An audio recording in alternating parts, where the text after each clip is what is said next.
Hello, everyone. This is Reverie Roundtable, which we do Mondays, 8 p.m. Eastern. We'll start by introducing each of our amazing guests. Hello, Socked and Left. This is the first time I've introduced you, and not the second time. Please don't make this awkward for me. Go ahead. That's true. I'm really glad to be introduced for just the first and only time. I'm Aiden. I run a channel which does debates and memes, not much else. Leave it to the next one. Thanks so much. Next, Shadows of Liberty. Yeah, I also enjoy being introduced for the first and only time, and I'm so glad that we are blessed by the tech gods and don't have problems.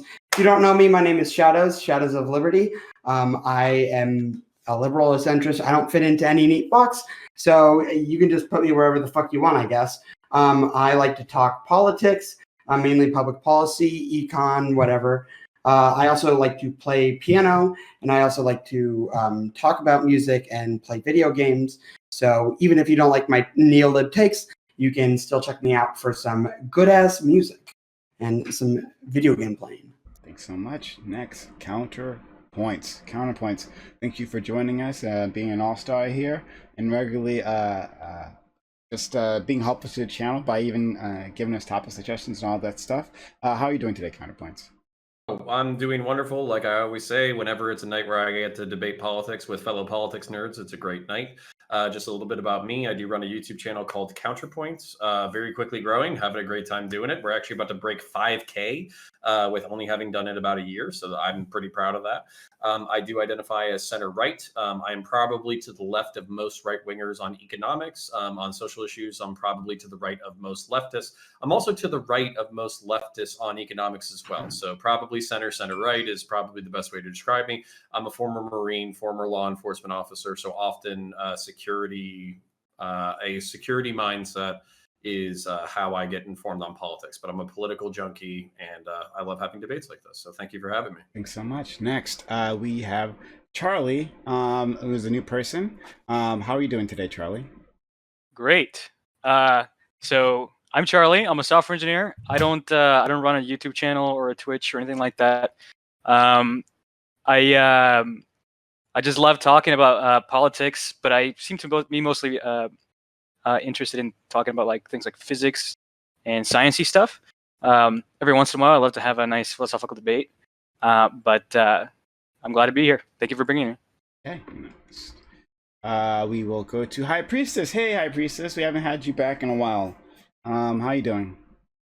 I'm doing a lot better now that it's not like raining inside my house. If you didn't notice from the angle, I just moved my desk over, and so now if it does rain, it's almost like it doesn't rain inside my house. Awesome. Yes. Awesome. All right. Things are moving along. But sure, I'm glad you got that worked out. That was really annoying.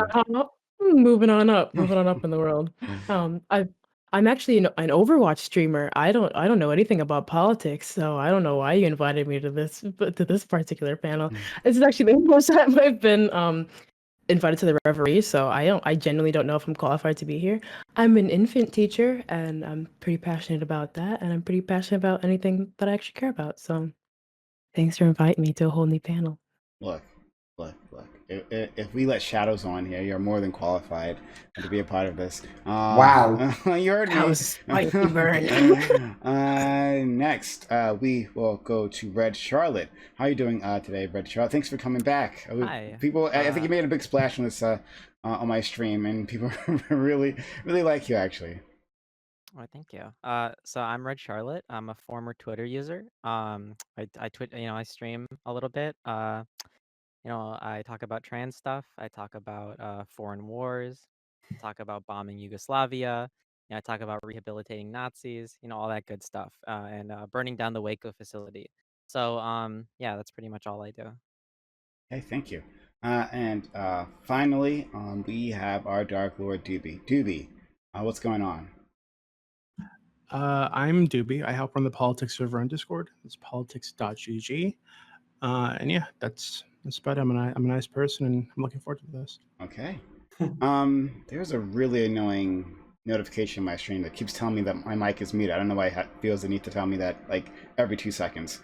Let me try this. I'm gonna mute myself in Discord and then unmute myself in the program, and you guys should be able to hear me from there. Let me know if that causes any problems. So I just try and get rid of this notification. It's super fucking annoying. All right, here we go. Okay. Oops, wrong one. Can y'all still hear me? Yep. All right, good. All right, so we'll go with this so I don't have that really fucking annoying notification. All right. Whew, here we go. We'll start by going to the first topic, and topic one is topic one. Are teacher unions a hindrance to the education system? Should they be dismantled? Should teachers be allowed to organize in the workplace like any other workers? This is a topic that our good friend Shadows really wanted to jump in on. Yeah, we'll do that. We'll start with Sockdown, and we'll Shadows. You'll have the last word, the last one, be to jump into this. But Sockdown left.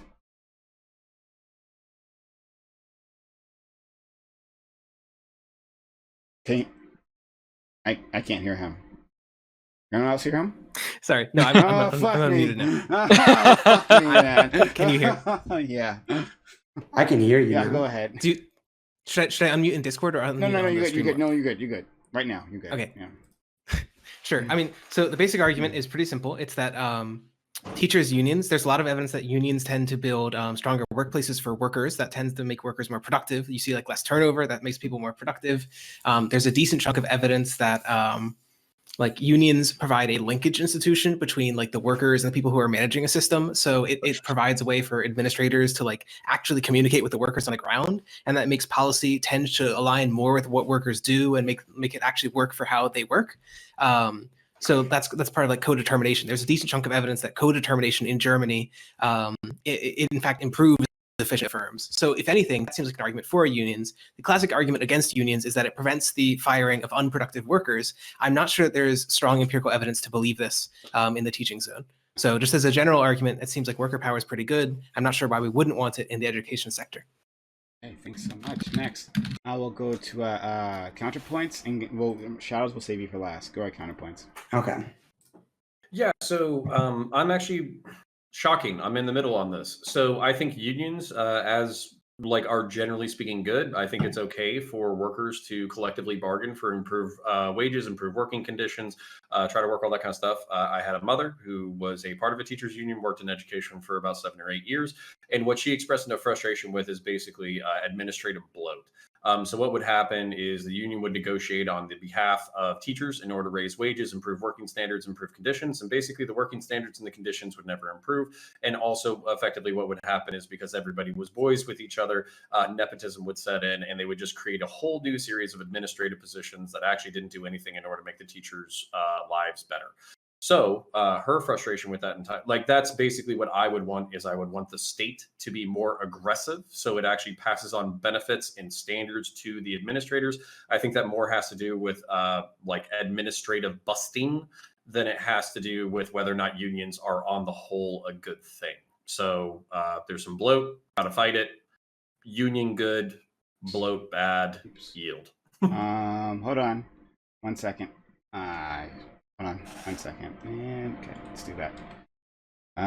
Sorry, my screen went black for a weird. We're working this out. Okay, but great. We're working it out. We're working it out, everyone. All right. Next, Charlie. Oh well, I actually don't have a strong opinion on this, but I do think that there seem to be some inherent problems, which it seems that nobody wants to address or is even mentioned. Right, with like public sector unions in particular, right? You have an inherent conflict of interest where the people who the teacher unions negotiate their salary with are elected representatives who they donate money to, right? And you don't have this problem with private sector unions. So I would just like to hear, I mean, again, coming from a place of ignorance, how it is that how this is addressed or if it's even a problem, you know. Okay, thank you so much. Next, we'll go to High Priestess. Well, you changed the topic to unions the very last second. I don't know shit about unions, but I know what unions are, so I'm not gonna flop completely. Just wait. I'm so sorry. And I am a teacher, right? So I should have a little bit of a say on this. And I was a student at one point, right? I don't think that we could just dismantle unions just because there could be some problems within them overall. Obviously, that's the question was not necessarily worded in the best kind of way, because I think just on its face, no, of course you should not dismantle teachers unions, and would the union be the direct hindrance to the actual education system? I wouldn't think so. I would think that you're definitely trying to go after the wrong system if you think that's why teachers are shit, is because of unions and unions are protecting them. Probably not. So I think that unions should probably just be reformed in the way that they already exist, and not just be completely dismantled. Because obviously, anyone who cares about any workers at all should believe in unions, as far as I'm aware. Okay, all right. Let's go to Red Charlotte. Yeah, so as everyone in the stream probably knows, I'm a socialist. I'm, a member of the DSA. I'm very pro worker union, especially teachers unions, because I think they are pro worker, pro teacher, pro student, and pro woman. Because like from a bunch of studies that we're probably going to go over in this discussion, like Biasi 2020, like when you get rid of collective bargaining for teachers, the wage gap goes like this, where it's two, they're the same, and all of a sudden you get rid of collective bargaining, and then boom, wage gap, right? So I think that teachers unions don't fire teachers, more than non-unionized teachers, and I think that we should keep them around because they're based and cool. Thanks so much. Next, we have Layman, who is joining us. Thank you so much, Layman. We're really excited to have you here today. Layman, well, you can introduce yourself, and then we were talking about the first topic in terms of teachers unions and whether they should be dismantled or whatever. So, yeah. Yeah, sure. So hello, everybody on the panel.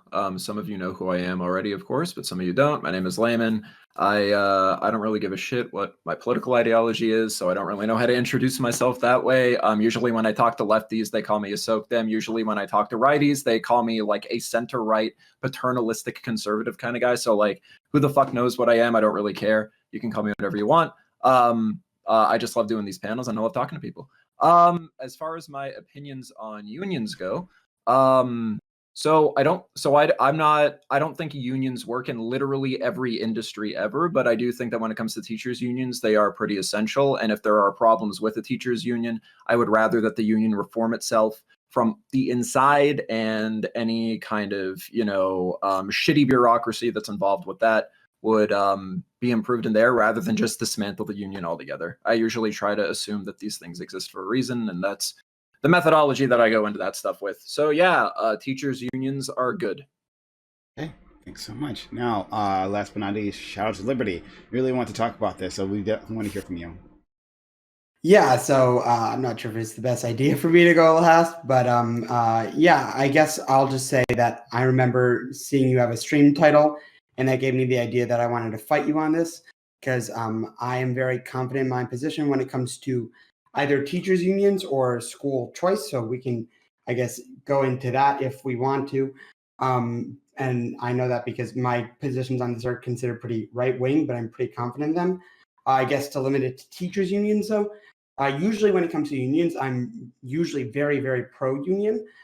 In the private sector, I'm very pro-union, and I don't think that, there's any situations where that changed. But when it comes to the public sector, there are definitely some problems I have with public sector unions, whether it's teachers unions or police unions. So yeah, I'm not sure if we should necessarily fully get rid of it, but there are certainly some problems that we need to change, especially when it comes to the political power they have at the state and local level. As a resident of Illinois, I'm very much well aware of this problem.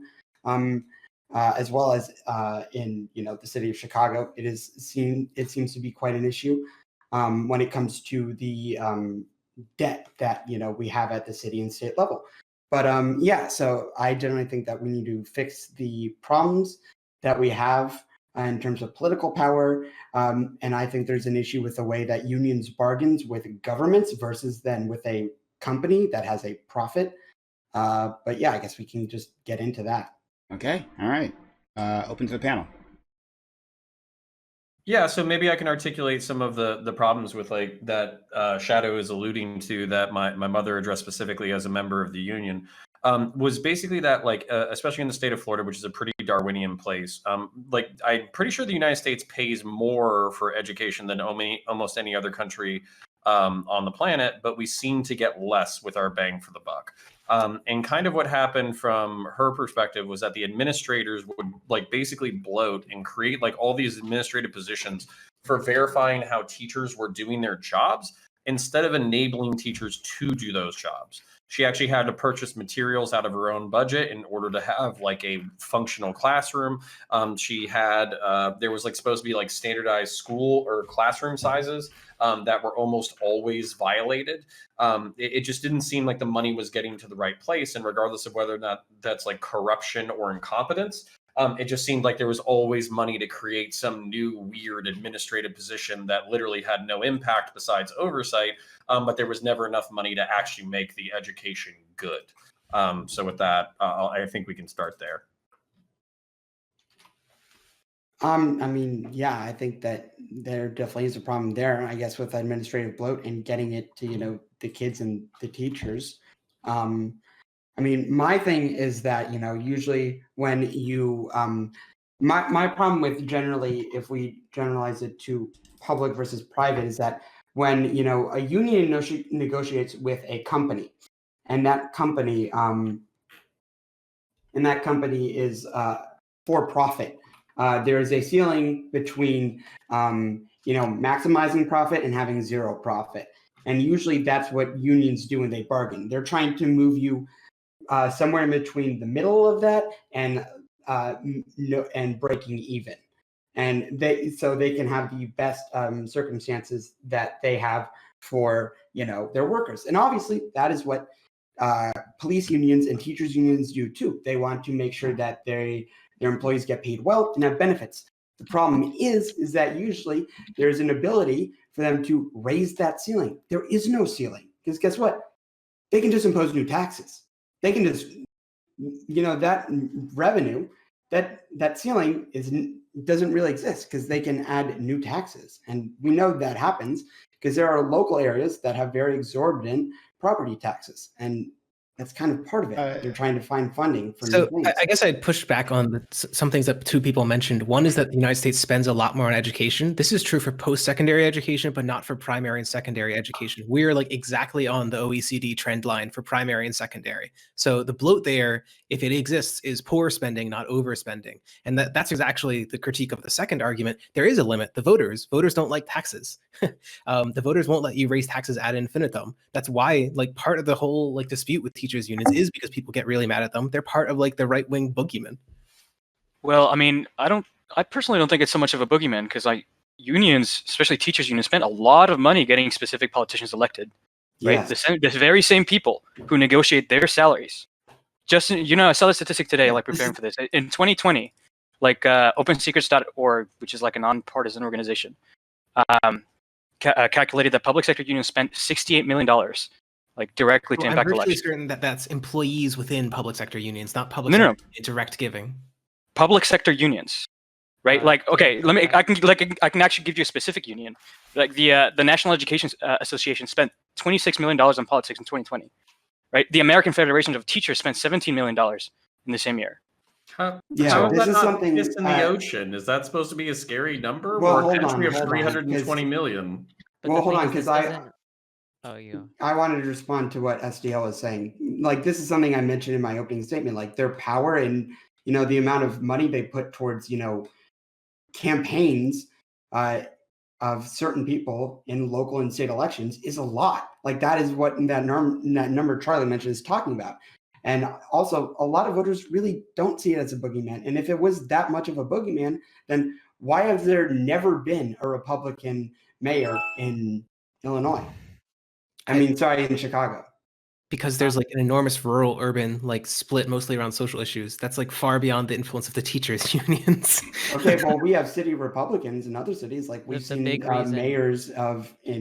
we've seen Republican mayors in New York City. We've seen them in San Diego. We've seen them in Miami. Why has it never happened in Chicago? I have absolutely no idea why in particular cities. I think the general argument is that unions do shift people left, but the argument that this is like the only reason why Republicans can't run seems silly. More broadly, I don't think that there's fundamentally a problem with workers organizing, workers using that power to try and shift things to the left. With power already organized and concentrated, the wealthy do the exact same thing. Yeah, what if you're not a right-wing, what if you're not a left-wing teacher, though? Like, what if you have politically right-wing like- ideas? Or what if you're Mark Janus? What if you have a problem with paying your union dues? And then the Well, a Supreme union Court says should you don't definitely have to be pay them because voluntary. this is Well- political speech. Because public unions are very, very political. Sure, And to but argue otherwise Shadows- is ridiculous. Shadows, let me All just speak unions real are quick. political. This No, is a just let vacuous me- statement. Shadows, let me speak to you real quick. So I think the problem with that though is that what's the alternative, right? If you take away the union, there seems to be less protection in regards to something like that, right? There's even a simpler Right. problem with the Janus decision, which is that the union's dues didn't go to the political activity portion. It's like two accounts that they have. One's for the political bit and one's for the union or bit, like the unemployment compensation if they're striking, shit like that. And so it went to that one, not the political one.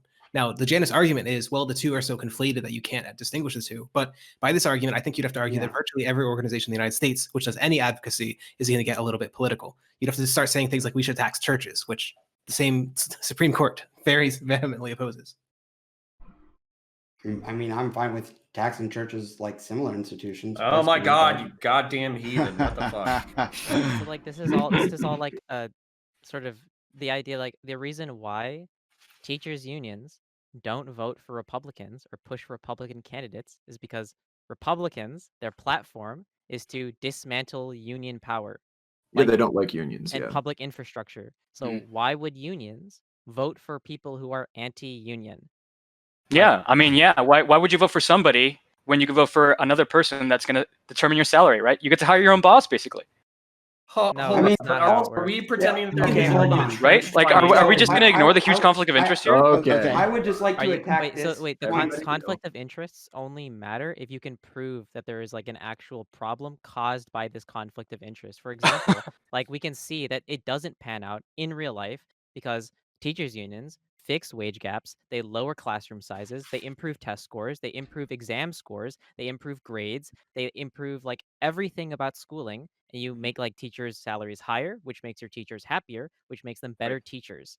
Like all of these teachers unions, when if you get rid of them, like things just get worse. A big thing, for example, is COVID, right? So a new study just came out, or a working paper, right? Where like the severity of COVID actually has no relationship to like whether or not a school is going to reopen or not in person. Actually, it's how dense your union membership is in your state or city is going to determine how safe and how slow kids are reintroduced into their schools post-COVID. Like without teachers unions, Because they're kids would pushing just be back thrown back on into coming the back fucking in. crowds. Sorry, what'd you say, Shadows? Okay, so the reason why that is a determination is because we've seen this nationwide is that unions are, they're the ones pushing back on reopening the most. It's really not parents as much. I mean, obviously, I think everyone agrees that we should do this in a safe and steady manner. So it's kind of unfortunate that, it has to be the unions that are the ones, determining how safe the reentry is. But I think, generally speaking, just to attack that main point of like, yes, I get that Republicans are anti-union, but we know from other states like Massachusetts that Republicans at a state level can be very different, very, very different from what they look like at the national level. And if you don't believe me, you can look at Massachusetts state politics. I feel like if you were running at a state level in somewhere like California, Illinois, New York, and you had an anti-union platform against public unions, that would actually poll very well because there are a lot of people who do not like police unions. There are a lot of people who do not like teachers unions. So maybe hold on. Maybe there is a lack of, people running with that kind of platform.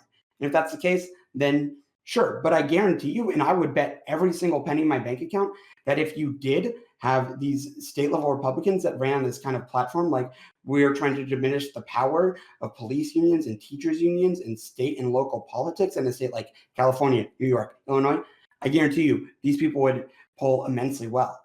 on Do you these have, do you issues. have any like polling data on like how unpopular Well, public unions are? Because as I far as I mean, know, like w- labor I unions as a whole I are more mean, popular than unpopular. I And mean, like after to the attack George, to go after like the whole Republican versus Democrat thing, and like, oh yeah, sure, some Republicans are better than others and are pro-union when you get to the more like very atomized local level. And guess what?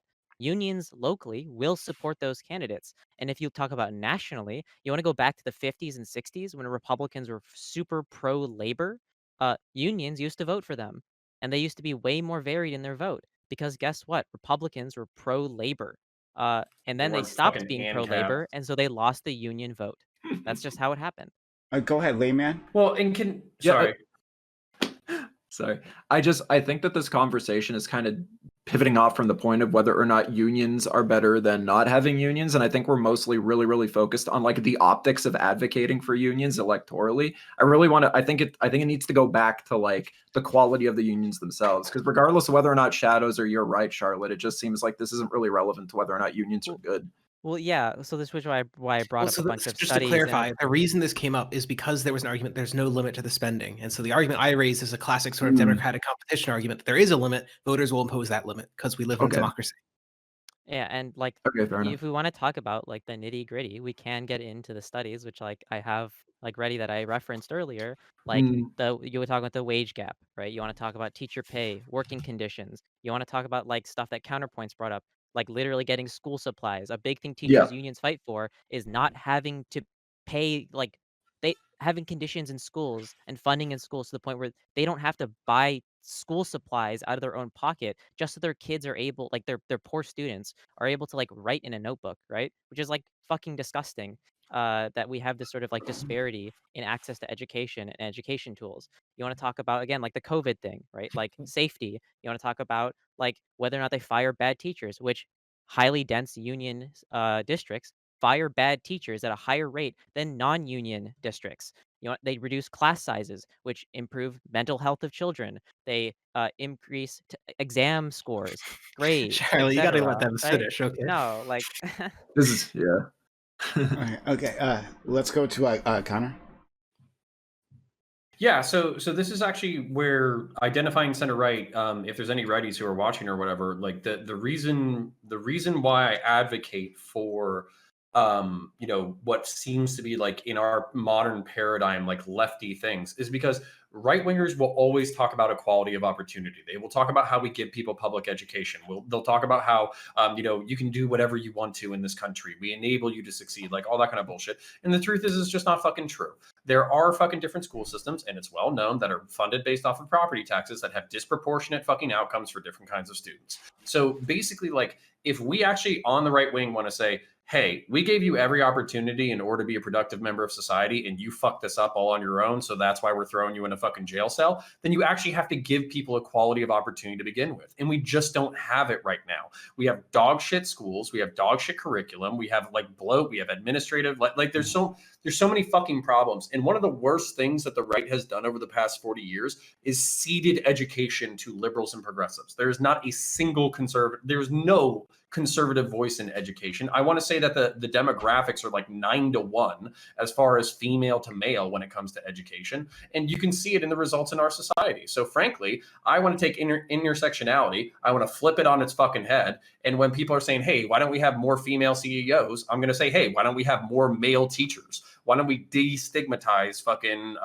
masculine or male people teaching and try to get a new fucking perspective and a new education? Because it's very clear that what we're doing right now is it's not working for everybody, especially young men. So. Sure. I mean, yeah, I don't think I disagree with anything you just said. I think there's a much more interesting case study for this. So here in California, where I live, unfortunately, there's a massive hubbub going on right now with the public sector teachers union here, because they're trying to reopen the schools and have in-person learning again, and the unions are threatening to strike. Right, and this is after billions of dollars have been invested in these schools to make them safe for students and teachers.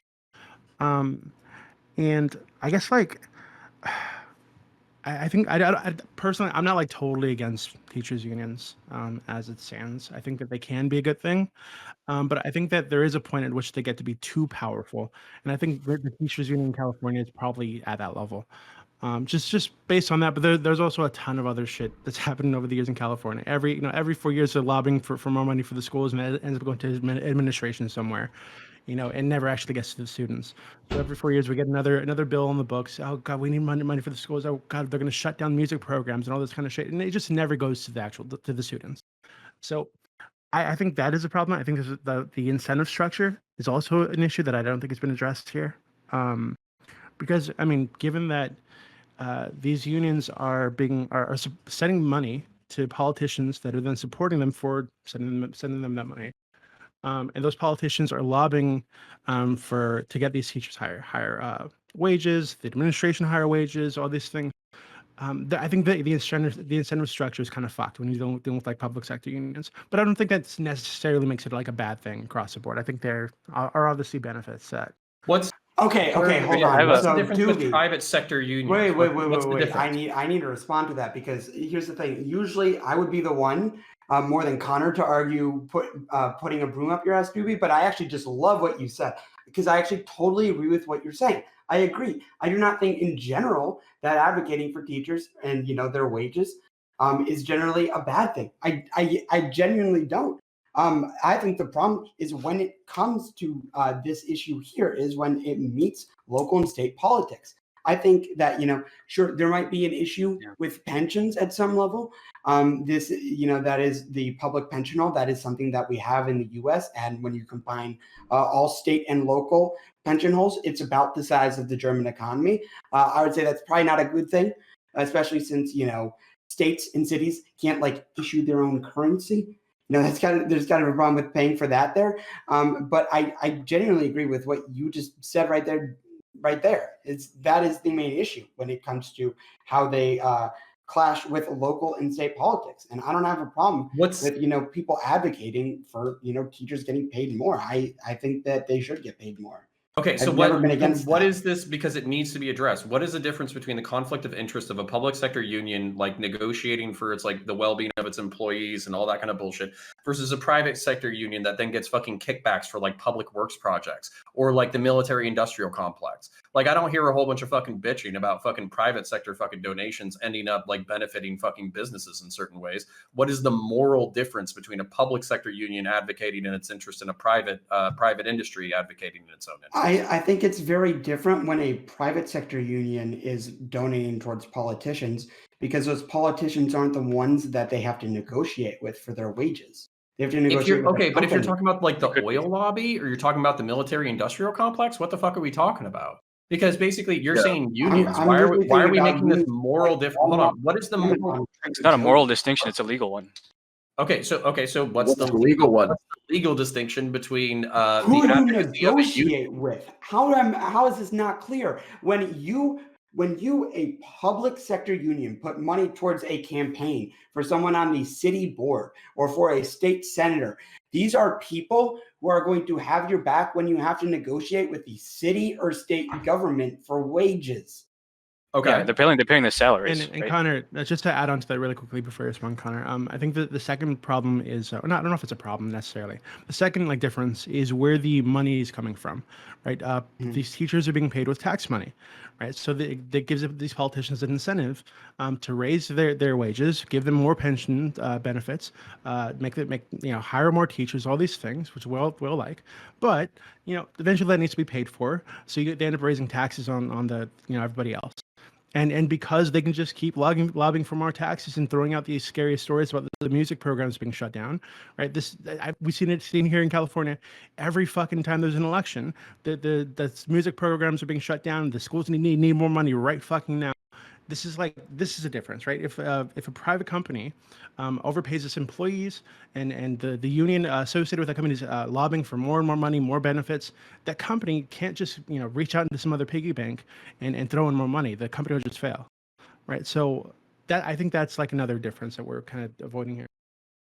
And also, this is what's weird for me though. So if it would be one thing to me if like teachers were like getting done with fucking work and they're like, Sweet, I'm a fucking union employee. I'm not gonna get fucking fired. I'm gonna go do rails of fucking coke like off of a fucking stripper's ass and eat fucking sushi. But that's not what they're fucking doing. We know fucking we no. Oh, I actually have motherfucker! a I'll funny come for story you. about I'll come for that. you in a second. Hold up. You cannot tell me with a serious face that average fucking teachers in this fucking country are eating fucking sushi and doing rails of fucking cocaine off of strippers' asses. I know fucking teachers. They're spending an extra 10 to 15 hours a fucking week doing fucking homework on behalf of their fucking students. They're doing parent-teacher fucking interventions. They're fucking mentoring. They're tutoring. They're doing all this fucking extra shit. So to just act like, oh, you know, we really got to watch out for the fat cat fucking teachers who are just like making all this fucking money and fucking they're new celebrities that are suckling off of the public teat. Like, no, get the fuck out of here. Like, it's Connor, not real. It's not a real idea.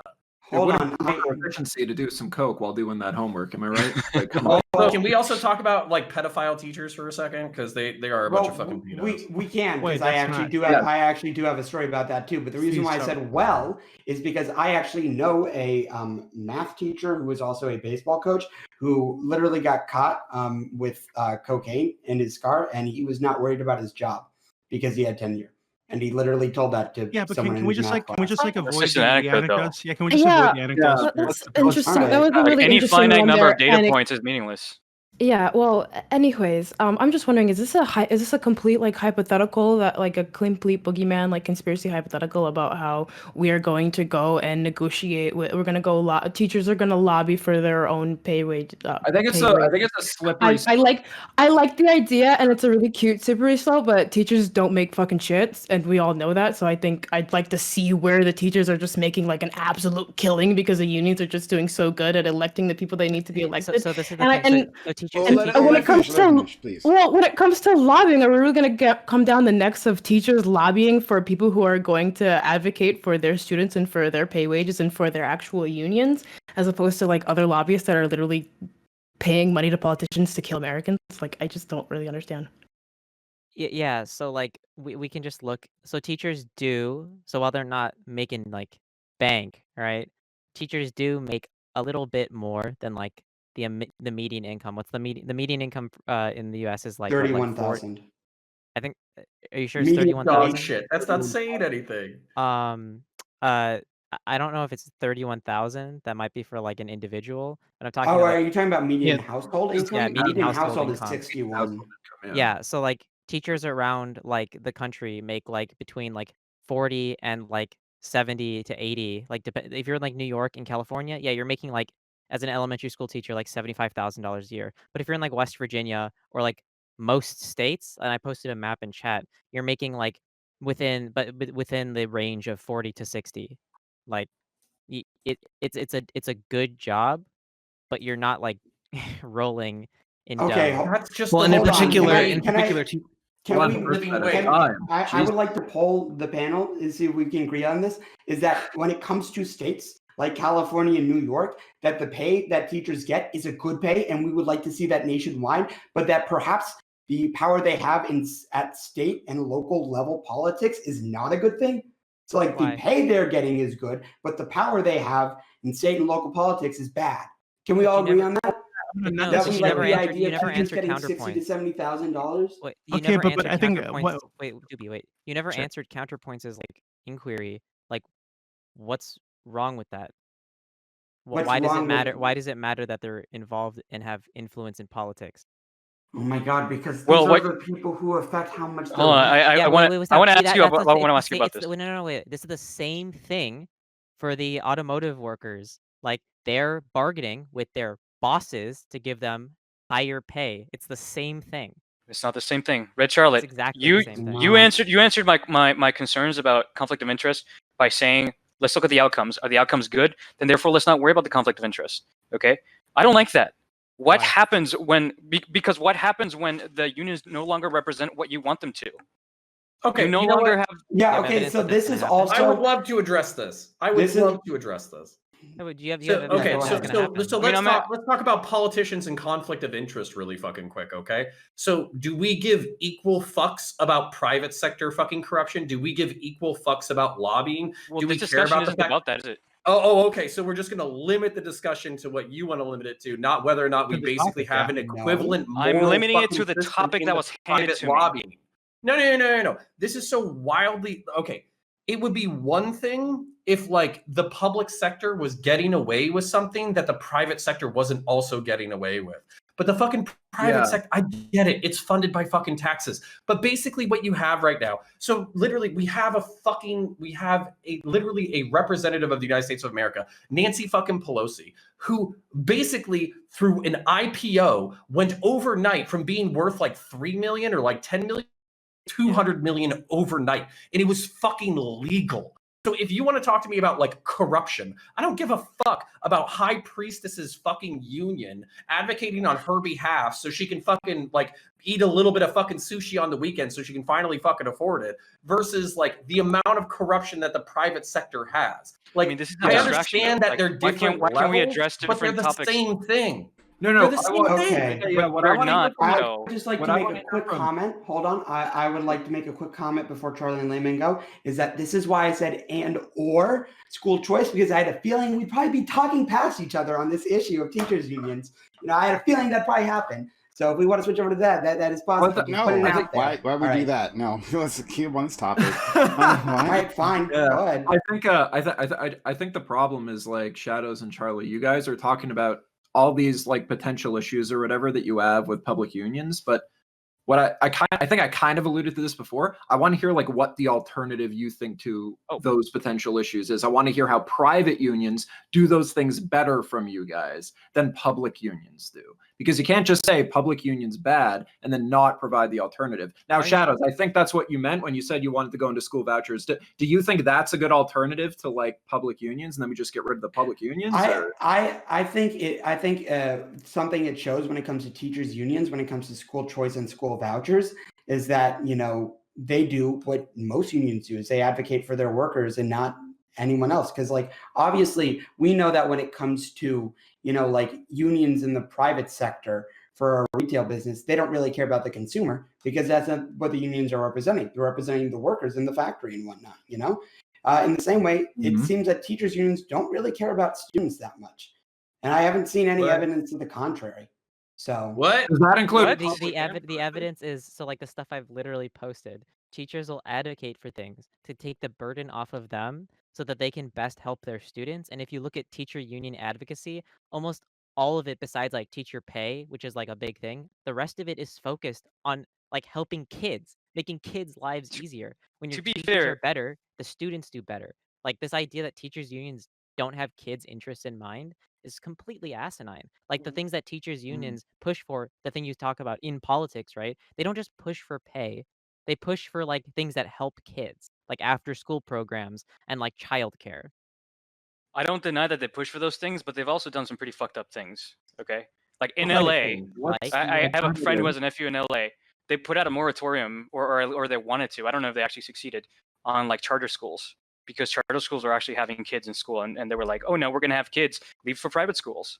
yes, Okay, they but are we against need- competition. No, but They we want to need- have the monopoly. No, but that's an anecdote, right? I want to know like No. This is like, a news generally story. true. This is This generally is okay, not it's an a news anecdote. story. That's a news story is still an anecdote, dude. You're What do referring you mean to it's an? Okay, What do you mean hold on. exactly by being I an anecdote? An anecdote is usually like this is a personal story. No, this is actually something that No, happened. an anecdote in is an California. individual. No, it's where you're using an individual experience to make an argument. That's what you're doing. the news Wait, hold story on, is but covering an the individual individual experience of reading a news Yeah. story isn't really like an anecdote. I mean, Well, okay, hold on. I mean, No, I guess but I that's need going a- on here. Hold on, Layman. I need to push Like, back come on on. this. I want to know Layman. what the net good is in private unions Okay, versus can it- public unions, or whatever alternative you're proposing. in I would public like unions. to respond That's to what that. I want to know. Okay, Charlie, go That's ahead. all I Because wanna know. yeah, that's fair that you asked for that, Charlie. and I thought it was very clear at the beginning. I don't have a strong opinion on this. I actually don't think teachers Anybody unions are necessarily bad. Okay, but to me, I have concerns about them. I think I have genuine concerns. And to just raise your hands up in the air and say, "Oh, they're good for everything. Like everything they do is fucking magical," or like they're overwhelmingly good, without addressing my actual concerns, I can't are? just like turn off that part of my mind off. No, I What- agree completely. I agree completely. Yeah. But what are the And I'm not, and I don't want to. Don't lump me in with like I'm Yeah. sort of the same as you are, right? Sure. I just wanted to know like what the alternative is. I'm very, very big on that. I know I'm a broken clock, but yeah. Yeah, but like, what are the concerns? Like, could you like list some of them?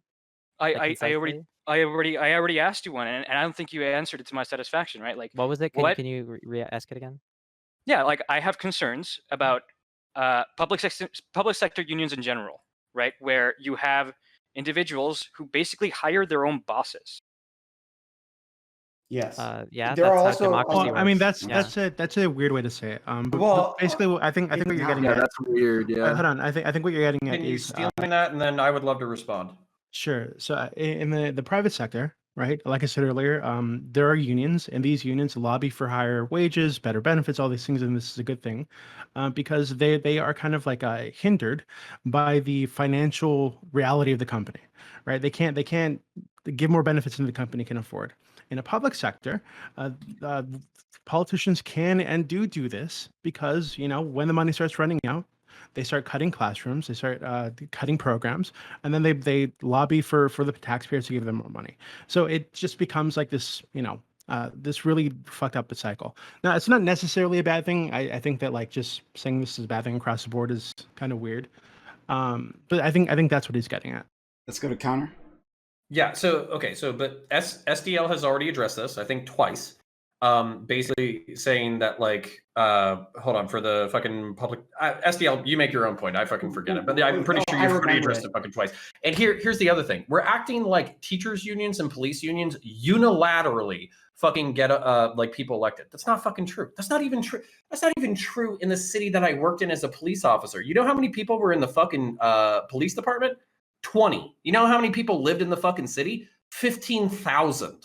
So like basically like the amount of vote or the amount of influence that the police unions have or that like we could donate to a fucking electoral campaign for a mayor or a fucking city council is next to fucking nil. And on top of that, to pretend that those relationships aren't already antagonistic. Hold on. Just to pretend that those relationships aren't already antagonistic between like a mayor and their chief or something like that. They're primarily antagonistic because if you beat the fuck out of a citizen, then the fucking mayor is going to be like, hey, fuck nuts. Like, why are you beating the shit out of my citizens? This is a terrible look for me. Well, like yeah, there's so many of conflicts, like intra-political conflicts between elected representatives and the people who serve them. So to pretend like, Connor, I give you 10 grand and we're just boys now. $2 billion in 2018.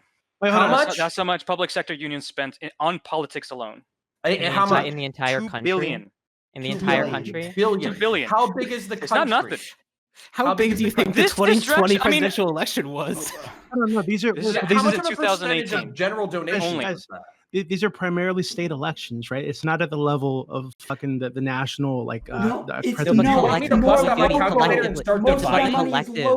Okay, yes, that's the problem. I'm jumping in here because okay. So Connor, you mentioned SDL's point about how the ceiling is really chosen by the voters and how the voters and the taxpayers don't like taxes. Thank you for reminding me. Yeah, the taxes and the voters. They don't like high taxes. Well, we actually have a problem in this country, and we do have numbers on it, which is that it tends to be the majority of places that, especially in more urban areas, that the local level turnout is dismally low. So there's actually not that many people who are voting on it. Most of the people who vote are actually people in their 50s and 60s who are white. That is the Shouldn't majority. That tend to be conservative people who care more about money, right? Well, they're like fiscally richer. They're more socially conservative. Shouldn't they hate the unions more that are stealing their cash? If anything, that should make my argument stronger. Yeah. Wait, why just who are white? But like, generally so speaking, fucking weird. it's dismally low. So even the people who do care about this stuff, who even care about like helping teachers, who are like probably in the younger strata, who are like, oh, I support these unions, they're probably not voting at the local level. Well, you know what? It's time to support mandatory voting, okay? We can turn them out to the polls, okay? You know what? That is it's time to get rid of voting, It's a potential solution. I will give you that much. Can I okay, but fuck. So Connor, it may be true in whatever, bumfuck town you come from, right? That the union isn't very powerful, right? But I live in California. And the teachers in police unions here are extremely powerful. The New York teachers union, extremely powerful. Illinois. Right? Yeah. So like I said, I don't think they're necessarily a bad thing across the board, but I think there is a line at which they do have too much influence, and they should probably be reined in. And I think the unions in like California and New York, for example, are probably over that line. Okay. Yeah, it's funny how because you guys are a bunch of fucking commies. Like, what reason? What's the evidence? Like, why? Did you just call me a I commie? believe Oh you. my god, I'm so offended. So, well, you live in California, so I mean that's pretty much. That's fucked up. He's right, you know. True based. He's right, you know.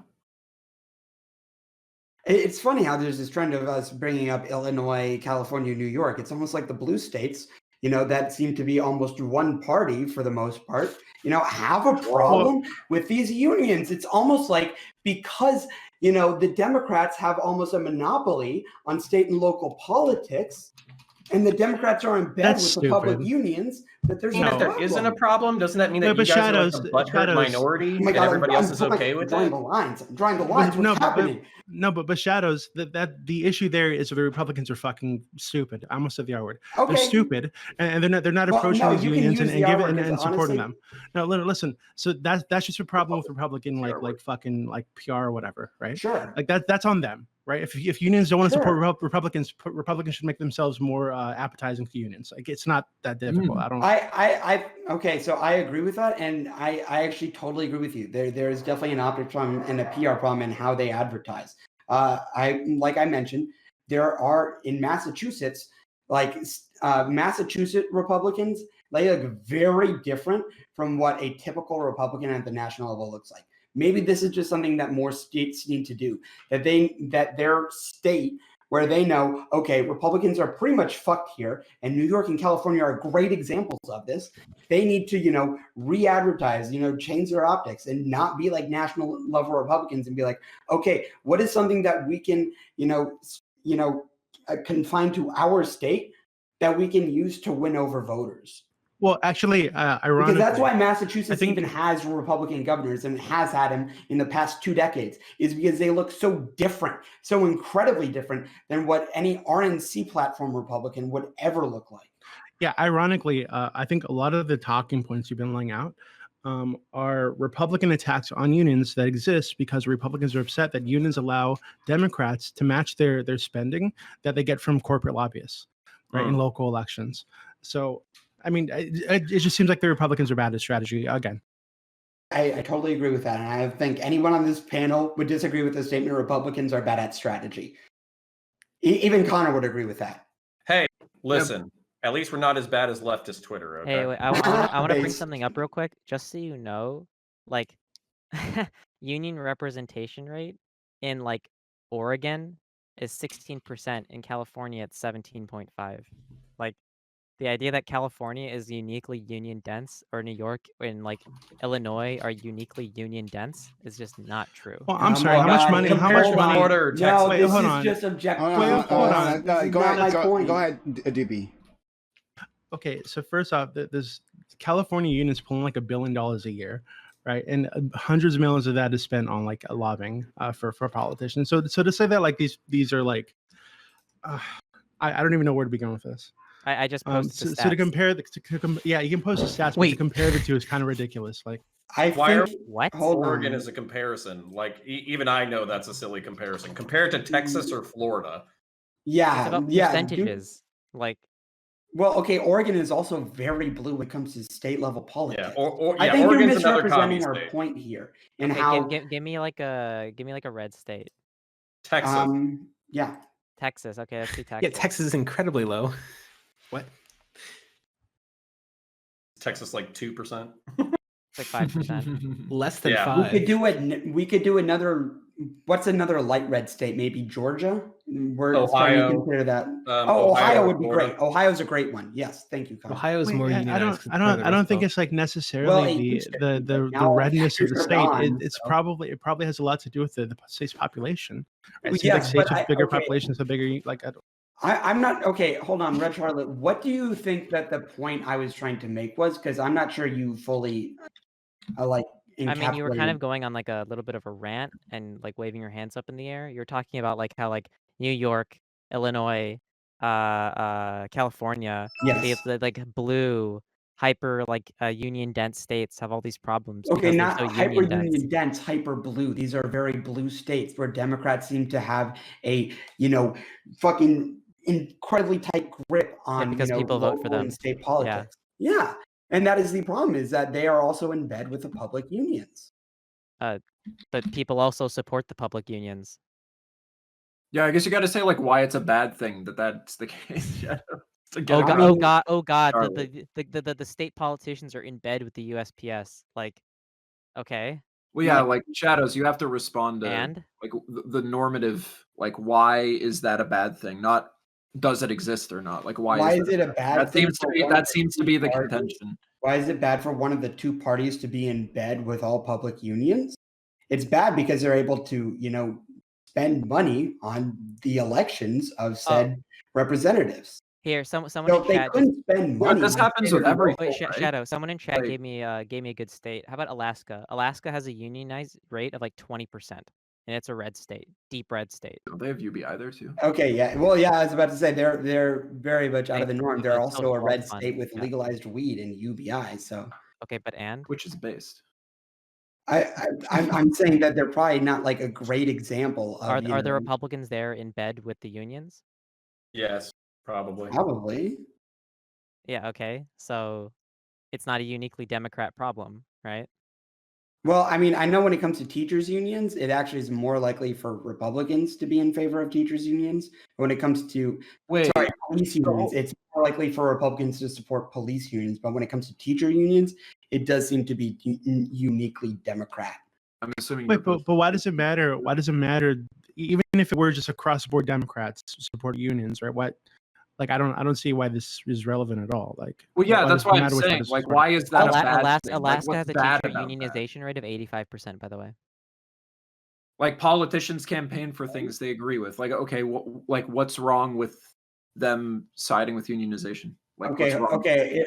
I will try and say this again. When it comes to the issue with Democrats being very much in favor of teachers unions, the problem is that these teachers unions can spend a lot of money on reelecting the representatives who are much more favorable to them. And then maybe the Democrats who are not as favorable, they tend to be more in the middle. They could try and primary them and get even more favorable people. Is this just a Okay, critique yeah. of the concept of lobbying? Yes, it is a critique with a concept of public unions be able to spend money on state and local elections. Well, do you think Okay. that? And by the way, I By will the- put it out there. I will put it out there. As much as I understand the ruling and Citizens United and the idea of money being speech, and that makes sense, I would love it if we could live in America where no unions, no companies are allowed to put money towards said causes of electing anyone at any level. Or honestly, yeah. So you So- apply this like across the board to any kind of lobbying group? Like you just want to like get rid of lobbying? Or? Yeah, lobbying or super PACs. Here, by the way, You're more populist than I thought you were. from 2019 to 2020. It's my only populist position. Okay. The contribution amount. So someone said something like 2 billion or something. I did. Yeah. Like from 2019 to 2020, contributions from the National Education Association and American Federation of Teachers totaled like maybe close to like $45 million. Yeah, that's consistent with my figures. I said 26 million from the National Education Association and 17 million from the American Federation. Someone of Teachers. said 2 billion. Right. That's I said, in total I from said in public 2018, unions in general spent 2 billion on Okay, politics. unions in general. Yeah, we Okay. got to focus on teachers unions. That's the topic. Can we hold up? Can we also get that as a percentage of like total political spending? Because I was looking It's for it at the nothing. state and local level. So how much is it as a percentage of like total state and local spending? 20. Okay, I'm looking at politics, right? Because seriously, if it's like over $50 billion, my levels of fucks is going to drop to like negative. How about I give you a more useful metric? How about the more useful metric is how much can you do with $2 billion in terms of the No, top? that's not a useful metric. You could gauge it. You could gauge it as a proportion of interest if you had the total state and local number. Because if they spent $2 billion, but then all of the private industry as a whole spent $98 billion, you've effectively bought 2% of the monetary influence. It would be piss in the ocean. All the I think sources- it obfuscates the size of the rest of the country, right, or the rest of the interests. So right, because you could just recede into saying, "Oh, that's such a small percentage overall," when it could just be the fact that there are a lot of other interests, right? Yeah, I just looked it up really quick. So it says the total spending on the excuse me, the 2020 U.S. election was 14 billion. Just so you guys can have that as a reference point. Also, How I much? want to Well, then it's probably a when they sizable count portion. these numbers, is it like people who are part of these big teachers unions, or is it the entity itself is donating this money? Because, for example, if you go to like on like Open Secrets and these kinds of websites, if you go to like Bernie Sanders, his contributors, it will say like Google gave Bernie Sanders $200 million, but like no, it was like the employees of Google No. gave him that much money. So So like, the ones that I cited, they're all like actual unions. They're not like where did you people who cite are. anything? Where? Where did I cite it? So I cited 4 figures. Can Number you put one. it in VC text? Sure, I can do it. So, but I'll recite them and I'll say them right now. So wait, VC text where? On Discord or on? On Discord. In the Discord server, in the Yeah. So OpenSecrets.org has that 2020 figure, about 68 million being spent by public sector unions to impact elections. 2018, unions spent $2 billion on politics in general. In 2020, the National Education Association spent 26 million, and the American Federation of Teachers spent 17 million. Also, I got something from Ballotpedia. So that number, Charlie, for 2 billion was 2018, right? Yes. So it's saying here that when it comes to at states in California, unions, it's saying here that they contributed 46.4% of the nationwide total. In Illinois is 8.9% of the nationwide total. In New York, it was 6.1% of the nationwide total. So California is nearly half of all that spending, by the way, and that's state, local, and this is why I want to point out why this fucking the money matters. Okay, so basically, if I remember what you said correctly, 68 million was spent by public sector unions in a single year, and roughly 2 billion was spent by unions in general. Extrapolating that out, not the same year. What's that? Those are 2 different years. Okay, were they close? Was it 2018 and 2020? Because I don't give a fuck if it's off by 2 years. Okay, all right. Yeah. So if you take 68 million and you divide it by 2 billion, then effectively you have 3.5%. So what you're saying, I'm gonna try to say this in layman's terms to tell you how little I give a fuck. What you've said. Wait. Hold on. Are you taking the second number and dividing it by this first and calling it just a valid ratio because you're dividing 2 numbers? Like these are 2 totally unrelated figures, my friend. Okay. You can't do that. Okay, number one, you can explain to me why I can't do that in a second. Yeah. All right.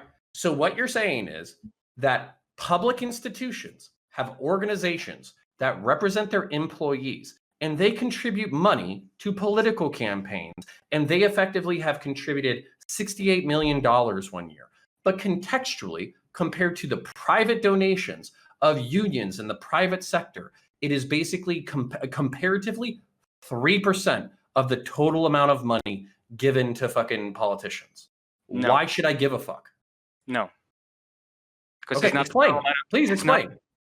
It's not the total amount of money given to politicians, right? Yeah, it's just not unions. Wait, hold on. Is that public unions relative to all money spent on politicians or union money? The $2 billion figure is union spending on politics in 2018. The $68 million figure is from OpenSecrets.com in 2020 about public sector unions spending, spending on to impact elections. So why you're at the national level? I don't know. But like to adding everything together on the entire country. I would imagine that these are both U.S. figures. Yes, these are both U.S. figures. Okay. So what's the problem, and why can I not compare these numbers? I mean, you can divide any number you want by any other number that you want, right? But you can't just assign it to mean what you want it to mean, because that's not what it means. Okay, so contextually, let's say contextually, I'm a politician. I run $100 million campaign. The gun lobby gives me $20 million. Some other fucking asshole gives me $50 million. The private sector gives me $50 million, and teachers unions gives me $3 million. And each one of them has specific things that they want to do, but at the same time, teachers unions are giving me 3% of my total electoral revenue. Now, on one hand, maybe my mom was a teacher and I just have a fucking boner for helping teachers out. So maybe I want to fucking advocate for them, so I do a little bit extra. But at the same time, if you were looking at money as a as a percentage of my interest in getting reelected, because we're basically correlating fucking money with your opportunities to get fucking elected, why would I not give them 3% of my fucking energy because they're giving me 3% of the momentum for my campaign? Why is this not logical? What? Okay, I need you to reestablish where you're getting this 3% from. What does this 3% mean? Because the way you just used it there doesn't make sense from my understanding of how you. He's drawing the 3% from his hypothetical, right? Like in his hypothetical, public sector union. Okay, so let me run the hypothetical again. You let me know what your objections are when you're done. I get $100 million in order to run a campaign. Okay, I get it from a variety of sources. All right, $50 million is from the private sector. $3 million is from fucking teachers unions. $2 million is from fucking police unions, and the remainder of the money is like private fucking donors, random fucking citizens. Like I said, maybe there's extrinsic factors for why I do what I do, but if I literally equate my financial campaign with the people who are getting me elected, why would I not like give a proportionate amount of fucks to people who were giving me a certain percentage of my income towards a campaign? I can tell you why. I mean, I don't know where you got the 3% from besides your hypothetical, but I can also talk about optics. I know where he's getting it from. Like there are certainly, like, just because they give you 3% of your money doesn't necessarily mean that you should give them 3% of your attention. Maybe they are, I don't know, this is the Society of Mother Teresa and Orphans that are, you know, LGBT, I don't know, like whatever. Like just look really optically good to support. Right? I think I know where he's getting this 3% from. I think what he's saying is that public unions make up only 3% of all political contributions nationwide. Is that correct? Is that where you're getting this number from? Okay. The problem is that includes all sorts of other places, all sorts of super PACs and individuals. So that's not even telling us how much comes from unions. Okay, what if unions is only 12%? Then that means a fourth of all union contributions are coming from the public sector. Okay, all right. This is actually a really good conversation. I think something we should definitely continue at some point, because this is really good. I love how far you up your shadows. This is, I think, the most fired up I've seen you like ever. Yeah, I usually try and be pretty chill, especially when on my own stream. But usually there are just some issues where I feel like you've threatened to beat me up twice. So I don't know. No, so I heard at least once. In this issue, I haven't, because I actually have really liked your points, Doobie. So when it comes to this issue, we can have closing statements for anyone who wants one. If you don't want a closing statement, then it's fine. But if you want to have a last word on this, so Charlie, I can see that you want a last word. Go ahead. Yeah, I mean, if we're just dropping this, I'll drop it. But I still want to know where the 3% came from, because if you're just taking $2 billion dividing it by 68 million, that comes out to be 3.4%. That doesn't mean that unions spent 3% of all political contributions.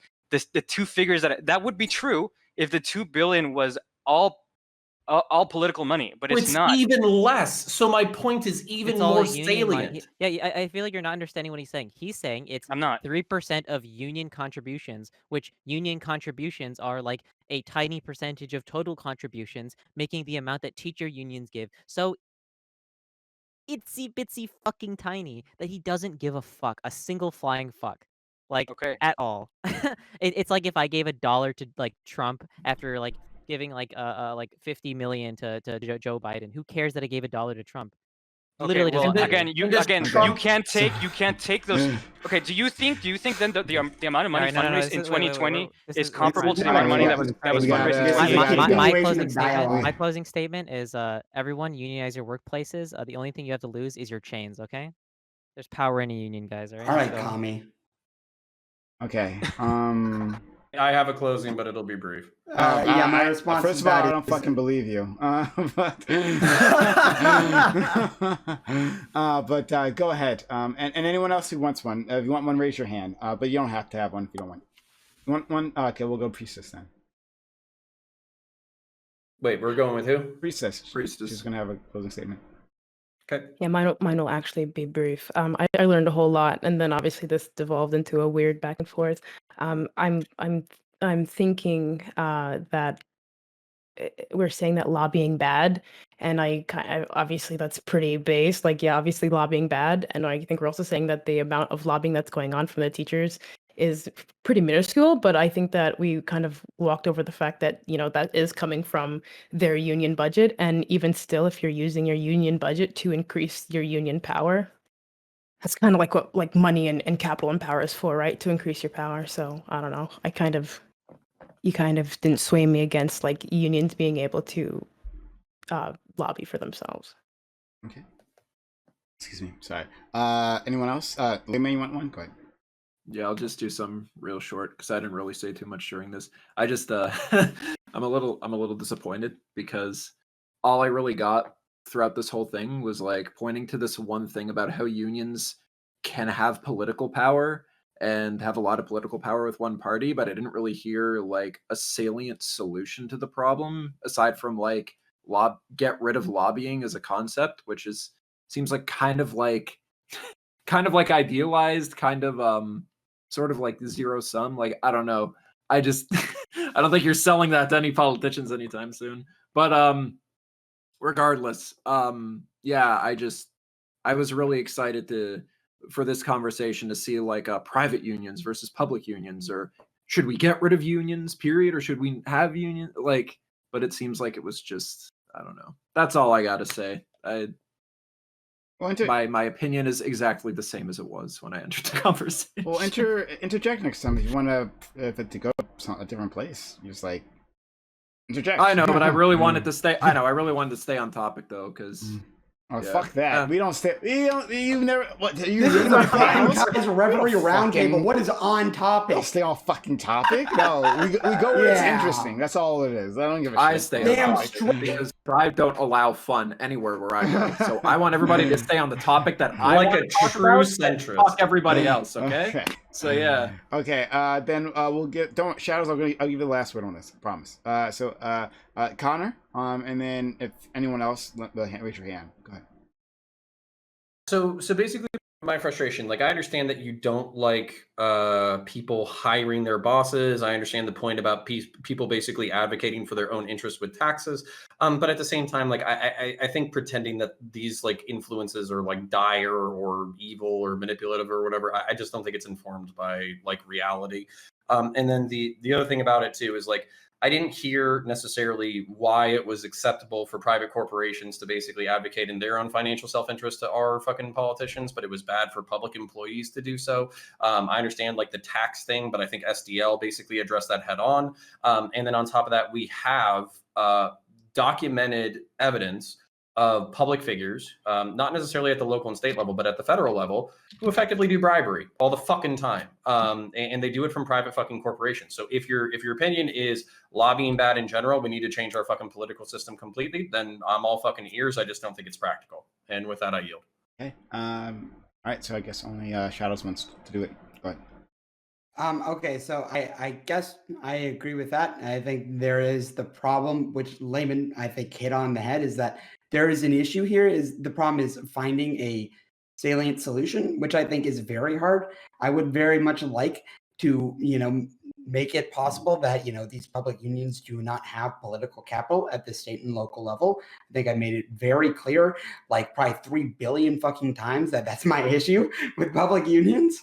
But I think it's hard to fix that because of the way that, money is considered free speech and any organization can donate, which I think is kind of, the issue is finding a salient solution. I mean, I mentioned Republicans rebranding at state levels and, Illinois Republicans, California Republicans, New York Republicans becoming like a thing that looked like Massachusetts Republicans. But other than that, it seems very hard to like find like an actual salient solution.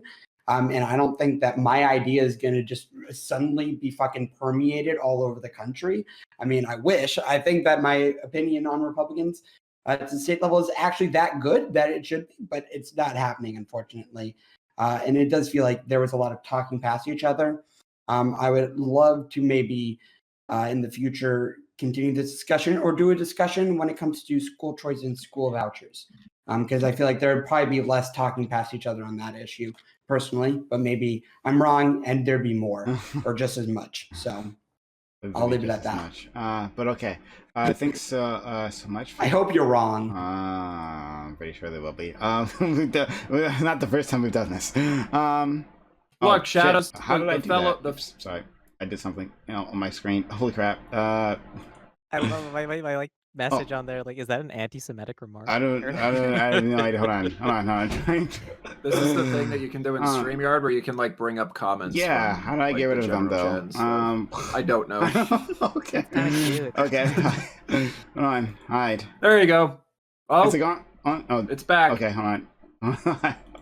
I like that because everything's like in God. portrait mode. Oh, God. Everyone's like cam set up. It's like everyone's cut in half. Hold on. Very funny. Okay, hold on. Boom. Boomer moment. Hold on. We're gonna work this out. Hide. That one's definitely directed at Connor. There we go. That was embarrassing. All right. Well.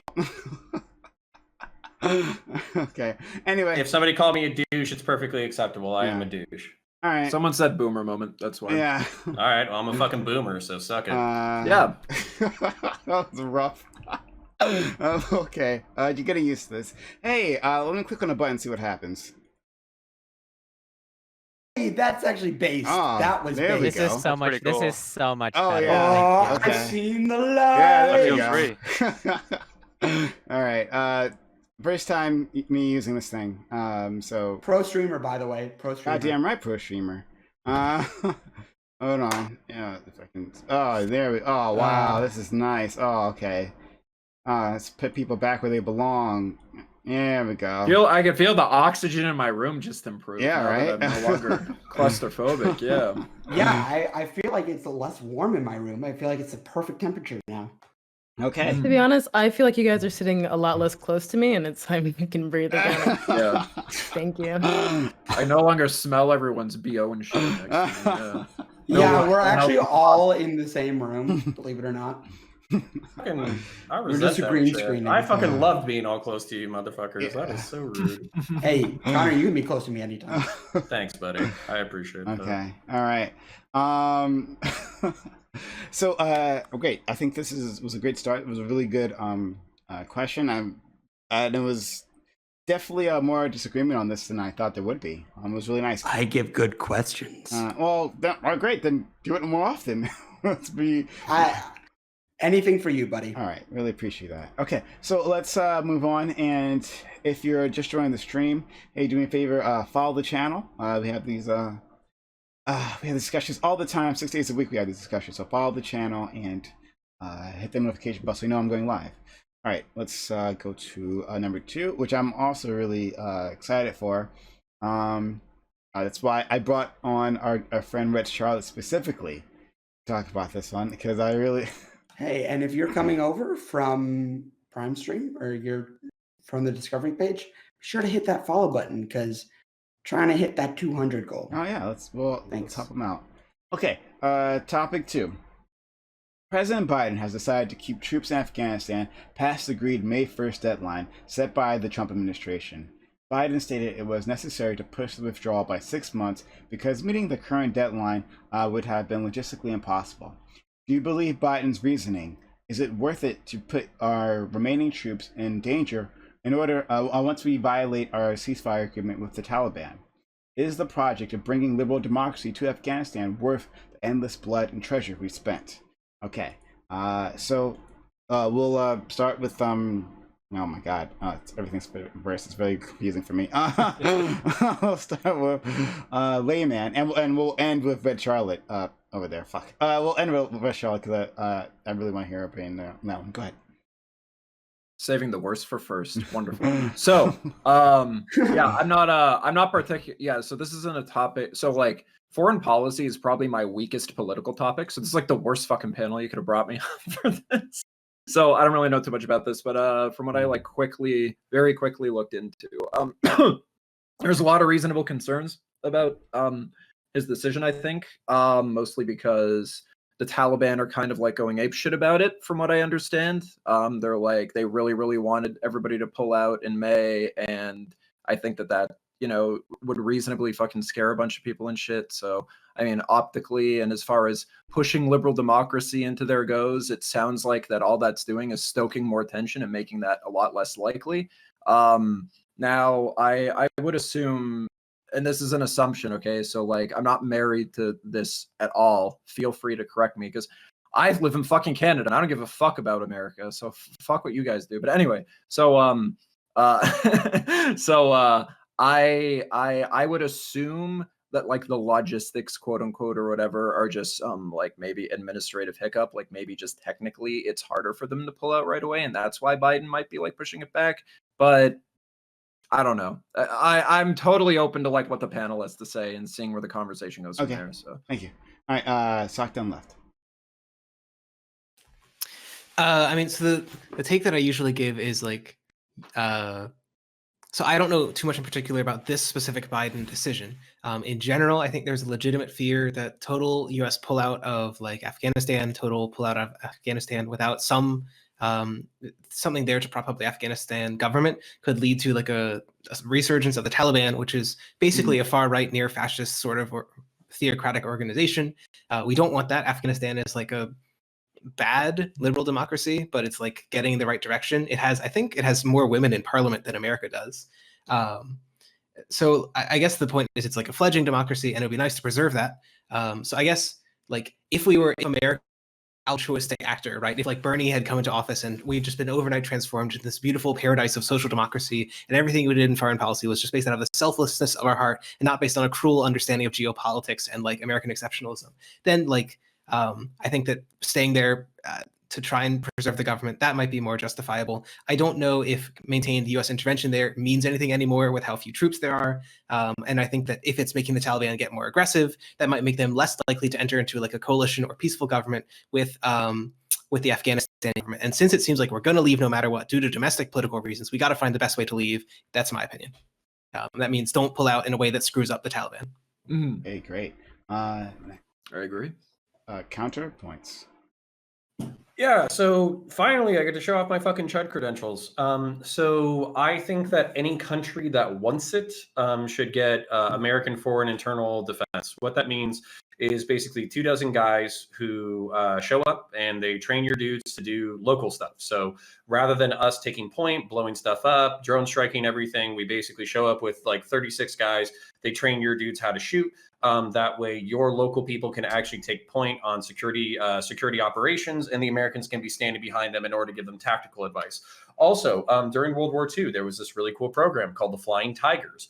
They were volunteer pilots who served in China fighting the Imperial Japanese as they invaded China.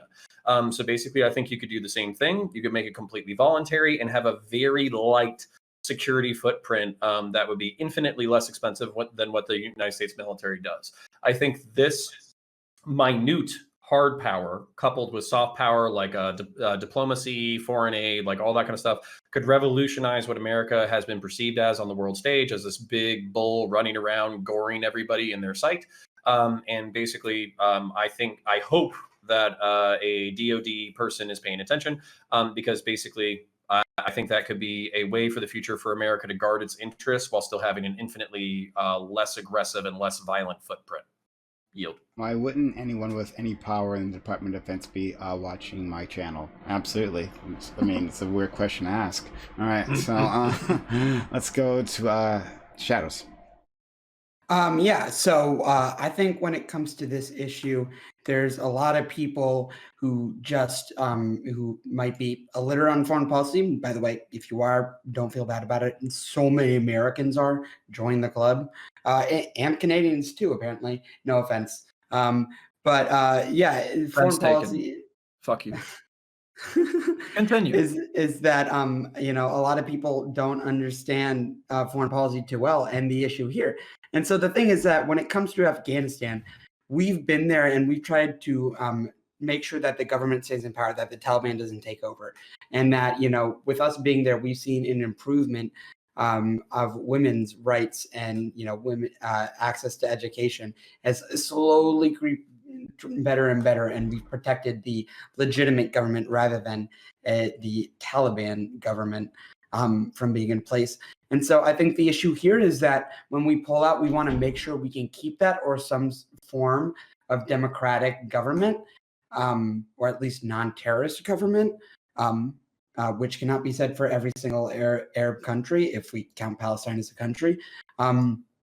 And, you know, oh boy, there isn't just an immediate reversal of women's rights. Okay. Yeah, come on, wrap it up.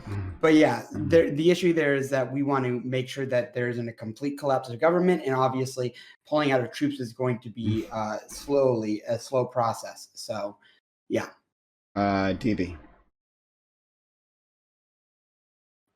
I actually don't really care. I think that we should stay there if it benefits us.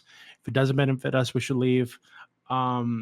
That's about it. Like, I don't give a fuck about democracy or any of this fucking nonsense, women's rights, whatever the fuck. I think that if Biden says we need to pull out, and we need to do it slowly, because to do it safely, like that's fine, I guess. I don't really care either way. I love you. What Charlie. did I just hear? Yeah, so I also don't really know exactly, but I mean, I do have, I guess, opinions on certain things about this. Like, I do feel it's really fucked up that the Trump administration basically was just like, hey, we're probably going to leave, after we leave the White House, basically drop this problem on the Biden administration. I mean, he didn't know that he was going to be reelected. And I think it's important to note just how much in control the Taliban is. So, like, the Taliban controls 52% of the territory in Afghanistan right now, and 59% of the population, right? So I actually do admire the Biden administration sort of hesitancy to leave, because I think it's a little fucked up to just come into a country, fuck everything up, and then just be like, I'm out, good luck. But I don't know. I don't have a strong view overall. Okay. High Priestess. We've been in Afghanistan pretty much my whole entire life, which is fun. Apparently, we've already pulled out a lot of the troops that we already had there, which is a good and a bad thing, because if we do stay there longer, that is obviously just a lot less people, and we're just a lot less protected. But apparently, I read this Fox article that was put in Discord, and apparently Biden doesn't want to pull out supposedly because they were going to leave a bunch of machinery behind, but Vox suggests he's dragging his feet because he could have put this order in place a long time ago, and he could have, he could even suggest that he was making his most concerted effort to get them out by May 1st or whatever, but it might take a little bit longer, and in that case, the Taliban wouldn't be that upset about them breaking the ceasefire. Do I trust Biden? Why would I trust any president ever? I think that was a cute question. Do you trust Biden and his reasoning? No, of course not. Why would I ever believe anything that he ever says? Apparently we're attempting to make some sort of diplomatic agreement with them. I don't think that it's worth it. I don't think it's worth American lives. If that's what you're attempting to do, that's what you've been that was what my point is. You've been attempting to do this since I was born. You're not going to do it there. Just pull the troops out. Just tell them that you're trying to leave. Take your machinery. Don't leave anything behind. And stop with this bullshit. We're going to bring peace to the Middle East bullshit. You're not going to do that. You don't want to do that. You're not going to fucking do it. And they're not going to let you do it. So I just think that this is futile, and we should just give it up and stop letting people die for it. Or at least, I'm sorry, I'm really American. We should stop letting our people die for it. Okay. Thanks so much. Next, Red Charlotte. Really want to hear your opinion on this. Hi. Yeah. So, real quick counter. You said you were a vet, right? Yes, Iraq or Afghanistan? Iraq. All right, never mind. Okay, so I'm not gonna comment. Okay, so I fundamentally view the war in Afghanistan. I think the people I've been on here, the first night I came on, we talked about it. I view it as a war of liberation, right? Uh, this objective is second to none. Like CENTCOM and the United States, we've accomplished all of our fucking goals already, like our primary goals from 2001. Right? We don't like. There's no other reason we're there right now other than to establish one. The realist take is that Aiden's gotta go. All right, I'm really alienated the lefty crowd. Okay, so we've accomplished all our primary objectives, right? The objective now is to sustain these gains to create an ally state, and obviously the realist, the geopolitic realist position is obviously it's for um fundamentally uh what's the word? Selfish, uh goals because we want like a neighbor next to Iran, next to China, next to the stands, etc. Right? But even if that's the true reason, right? The de facto like effect is that it is liberating the people of Afghanistan. We need to go back in with 140,000 fucking troops. All right, we need to send them all back in. Obama was a monster for leaving, like pulling us out. Trump was a bigger monster for pulling us out even more. And this is Biden's biggest failure is to like concede to like the misinformed will of like people who don't know what the fuck they're talking about. All right, 2,300 American troops. All right. I don't give a fuck, all right? The ANA has sacrificed 80,000 fucking troops. Nobody ever talks about them, right? All right? Nobody, all right? This is we need to go back in, all right? We shouldn't leave. It's abhorrent that we're leaving. All right, that's all I have to say. Wait, who's the ANA? Just The Afghan National National Army. Army or the oh, why the Afghan fuck would we National talk Army. about them?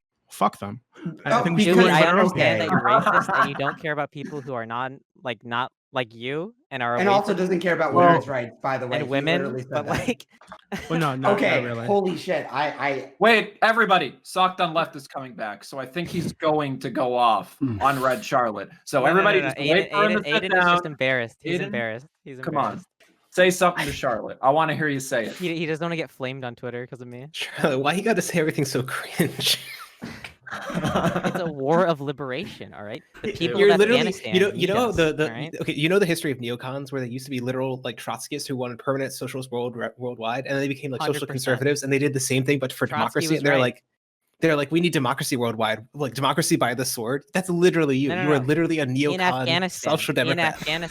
in Afghanistan, everywhere else diplomacy, but right now Afghanistan, the Taliban shouldn't be allowed to exist, and they shouldn't be allowed to go into Wait, government. is it the Hey. open floor yet, or do we still need to wait on some? No, Well, I was the no, last it's the one, open. Yeah, right? it's open So- panel. Oh, sorry, Yeah. open to the panel. Yeah. Yeah, that's So why I said. I hit her wanted with to it. like say a few things real quick before we like get into it. So one, there is no actual ceasefire. The ceasefire is like all a sham. There is ceasefire with NATO, right? But again, like I said earlier, who gives a fuck, right? NATO has never been at the brunt of the damage and like the conflict with the Taliban. It's the ANA. It's the people of Afghanistan. The Taliban's still out there as we speak, slaughtering people, shooting people en masse, right? They don't give a fuck, right? They don't give a fuck about women's rights, and that's the key issue in the peace talks that the Taliban will not concede on, right? Meaning that the peace talks are fundamentally never going to resolve themselves. It's going to devolve into civil war when we leave, and there's going to be mass executions in Kabul. Also, when we get into it, I want to correct Charlie on like how much the Taliban actually control. It's more like 35%. Okay, guy, listen. I don't care. This is a fucking Twitch panel, so I get that there's gonna be fucking memes. And I also understand that Doobie is a fucking sociopath. But here's the reality, okay? So as somebody else mentioned, there are more women elected officials inside the government than there are in like the United States of America.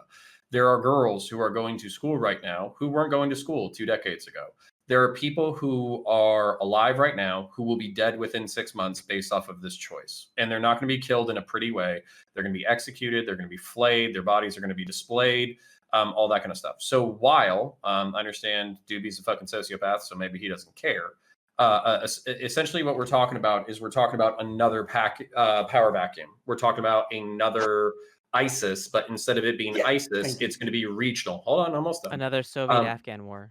Yeah, we're so that's what we're really talking about. So regardless of whether or not you think that we should be there, there will be people who are breathing right now, who are on this planet right now, who are looking into their world the same way that you are, who will be dead in 6 months because of this decision.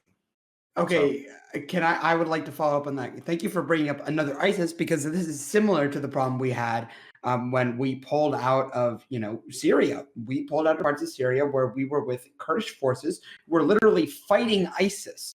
Okay, these people were fighting. They were helping. In that power vacuum, and then we literally just left. He just moved them to Saudi Arabia like that. And Glorious guess what? Rojava. Hmm? Glorious Rojava. Well, Trump and- abandoned them. Yeah, then he you- abandoned and then- them, and then we saw what happened with Turkey firing missiles into Kurdish area. Why is it our and, concern? And Kurdish politicians being dragged out of their cars by the hair and being shot. If if you want to know about the horrific stuff, just go to Dylan's channel sometime and ask him about how horrific this shit was and how bad it was to pull out of this area.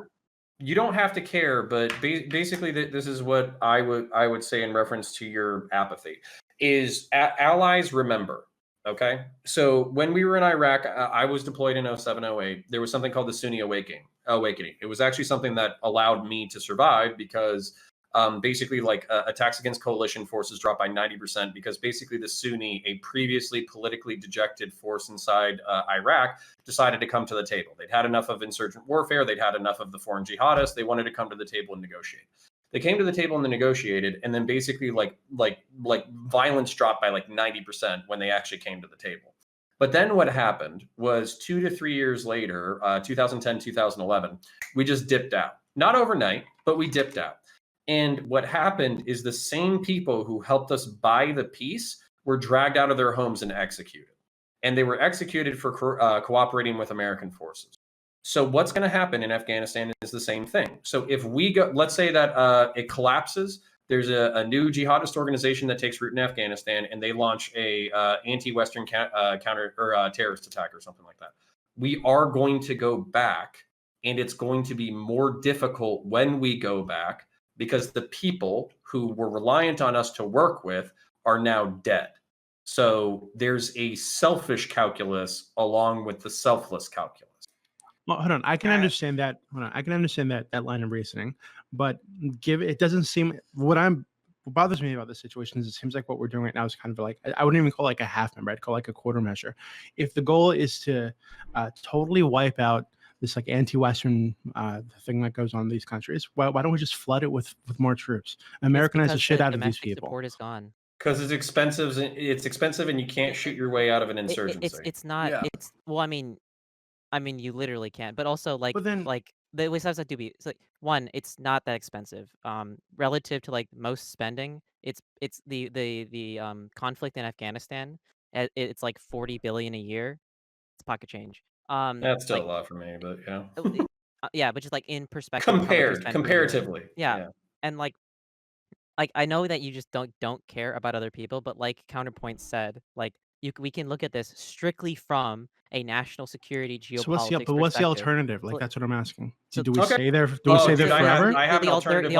The alternative is reinvigorating the mission. One, we have to find a way to make Americans actually want to do it, because the biggest reason we leave these countries is not because the United States has some anti-imperialist all of a sudden a change of heart, right? No, it's because domestically, it turns out we do live in a democracy, right? When people stop caring and want their baby boys to come home, right? All of a sudden 60% of Americans are like, you know what, this war was a mistake. And then they pull out prematurely because there's no support for it. You can't Oh wait, I'm sorry. So when you said domestically, you meant in the United States? I mean in America, yeah. Oh, okay. Yeah. No, the people in those countries desperately want our help.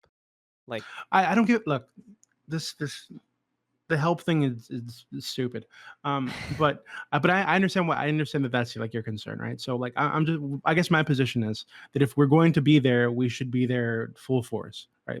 This fucking having 10,000 troops or whatever it is doesn't seem like it'd be enough to accomplish whatever mission you want to accomplish or we're trying to accomplish. It's because the reason why real quick before you go counterpoints, the reason why the Taliban has tripled in size when we almost turned them into dust is because Obama pulled out 100,000 troops in 3 years, and all of a sudden we're starting to cede provinces. Oh, why? Because you literally don't have the manpower anymore to hold those provinces as MPs. It's literally impossible to. There's not enough. The ANA isn't powerful enough. They don't have the structure, the ability, and the infrastructure to do so. Even though the government controls most land, it's impossible to hold on to the stuff that you do when you don't have the physical capabilities to do it. Okay, counterpoints go. Yeah. So sorry, I'm just incredibly. This is something that I think a lot of veterans would like to talk to. So kind of the way that Doobie is saying, half-ass, half in, half out. A lot of veterans feel the same way. Either let's go do the whole fucking thing or let's not do it at all. But there is a third option because I'm a centrist. So there's this concept called foreign internal defense. Okay, it's basically where you are not the point people. The point people are Afghan National Army or Afghan National Police. You effectively train their SWAT teams. You train their security forces up to a standard that allows them to take on the job themselves. Not just that, but you could basically create regional air bases. So basically, one of the problems with Afghanistan is because of the terrain. There's one, maintaining an air force, complex modern air force is already extremely difficult. Number two, when we've tried to do it in the past with Afghanistan, they've effectively cannibalized the planes within a few years and basically destroyed everything we gave them. By having it be volunteers, by having it low tech, not only could you run it on an extremely low budget, but also on top of that, you could basically have, I hate to say this, but there are some young men who like violence. There are some young men who are adventurers. There are some young men who think that conflict and war and intervention and all that kind of stuff is actually super duper fucking cool. So while I get it, the mothers of America do not want to send their young sons off to fucking die in foreign fucking lands, I guarantee you could probably find 1,000 volunteers per year who would absolutely be interested in training Afghan National Army, Afghan National Police, and flying the planes that support their missions. Not only does this put a ridiculously small footprint, it makes the people of Afghanistan responsible for their own security, and not only that, it gives them capabilities and capacities that they otherwise don't technologically or logistically have. So basically, there's a whole host of benefits to having a very small footprint and to be an advocate for the government rather than them being a puppet. Okay, but counterpoints. How long? How long? We're still in Germany. Yeah, that's another problem. Well, that's a little different. And it's different. Different. But still, we're still in Japan. Yeah. Okay. And hold on, wait. Hold on. Do you think the world would be a better place if we were outside? Okay. Wait. I want to respond after you. Wait. Okay. Okay. Go ahead. So, but how long are we going to be? 100 years? 200 years? Seriously, how long? And how long will it take until Afghan forces can stand up for themselves? Just because it seems like it's completely impossible. We've put all this money into put billions of dollars to train these people, and then they still refuse. Do they have? And if? I'll say that for some other time. But go ahead, counterpoints. So actually, to address this head on, we're acting like this isn't in our interest. It is in our interest. There's two interests. That's not my question. No. Okay. What? How long? How long? Yeah. Centuries. I don't care. Because you're effectively talking about what you're talking about is such a small footprint and such a small bill on an annual basis that it would pay incredible dividends. And here's the dividends that I want to talk to you about. Stop the shadows. Knock it off, please. 90% of the world's illegal opium is produced in Afghanistan. You could effectively end the heroin epidemic by buying Afghanistan's heroin supply every single year, and literally creating the medicine for the entire world, and then fucking destroying the rest of the crop. You could basically end the fucking drug war as we fucking know it. Then on top of that, not only that, but basically on top of that, Afghanistan is sitting on one of the richest rare earth mineral deposits on the planet. Now, I'm not saying that America needs to come in and fucking bulldoze fucking everything and destroy the entire country. But what I am saying is that a country that has a developed economy, that is capable of paying for itself, that is capable of building up its own economic and material well-being, is a partner worth having, especially when they have something that is incredibly valuable to the society as a whole. When we abandon this, by the way, basically, when we abandon Afghanistan, China is going to do exactly that. They're going to do the Belt and Roads program the same way they did in Africa, and they're basically going to have access to one of the richest rare earth mineral deposits on the fucking planet because we gave up on Afghanistan. Is that okay? Can I go now? Yeah, go ahead. Okay, so yeah, I mean, I agree with what Connor was saying. Centuries, the answer is however long it takes.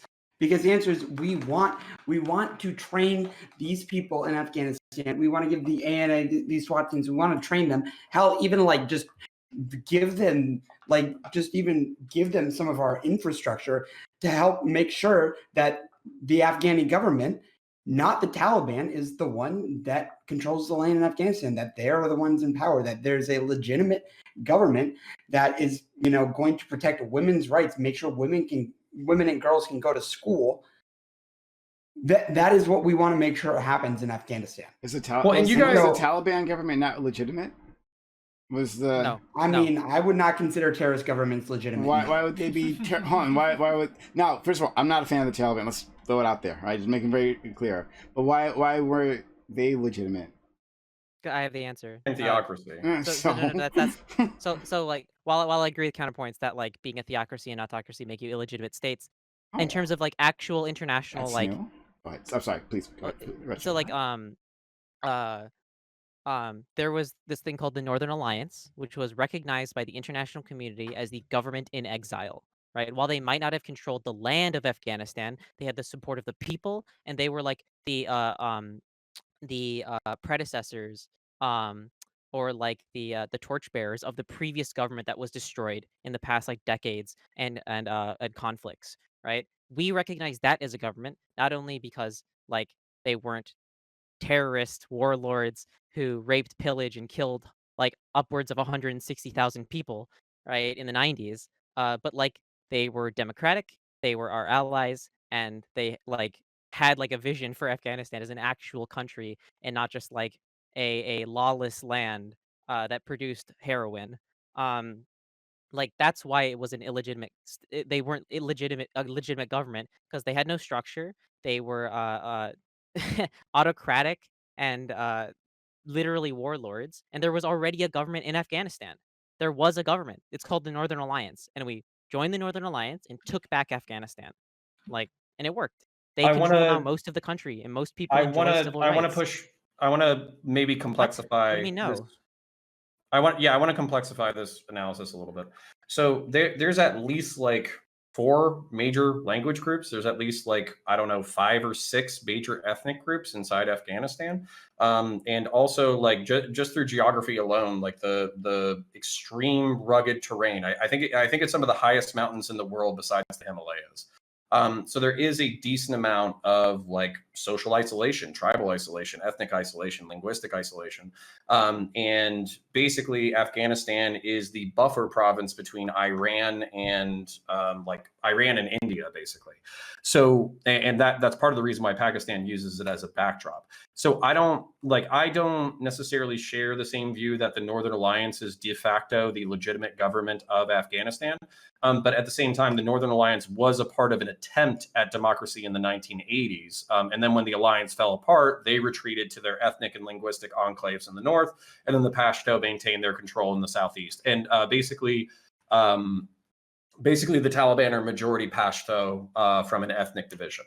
The problem that you have is, I want to say, somebody could brush me up on my demographics, but Pashto are between like 40 and 60% of the country. I want to say the Uzbek, Tajiks, and the other people who form up the Northern Alliance are between like 10 and 30%. And then there's also like a decent like Farsi population that are like Iranian, and they literally speak Farsi, and they're majority in the West. So like the Farsi, like just to make it incredibly simple, Farsi, Uzbek, Tajiks, and all that kind of stuff, they kind of get along to the point that they could create a coalition government. But it is really a division between the majority Pashto and the minority multiple ethnic groups with multiple different linguistics. And that's part of the problems of creating a unified government out of this, is you literally have like 4 ethnic groups with 3 different languages. So it's actually really tough to negotiate like a pure peace between all of these people, but that doesn't change the fact that we kind of need to. There's actually like an ethnic resentment for the Northern Alliance troops who are a part of the ANA who serve in southeastern Afghanistan, because they literally speak a different language and are viewed as foreigners by the southeastern Pashto. They're also viewed as U.S. stooges. So that actually creates a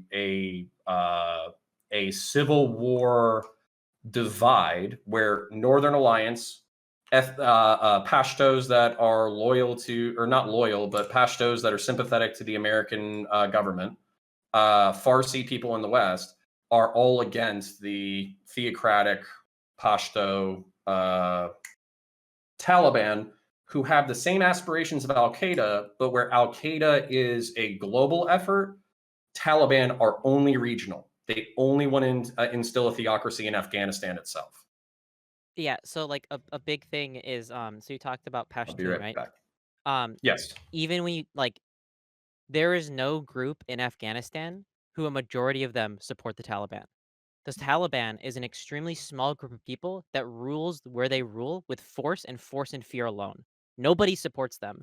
I think like 86% from the Asia Foundation survey of Afghanistan 2019, 85, about 84, 85% of people in Afghanistan total have zero sympathy, right? And the rest have some sympathy or like a bit of sympathy. And then like 40% of people that have sympathy don't even know why they have sympathy. And then like people from like Pashtun, 70% of Pashtuns view the Taliban as a security threat, and like they have zero sympathy for them.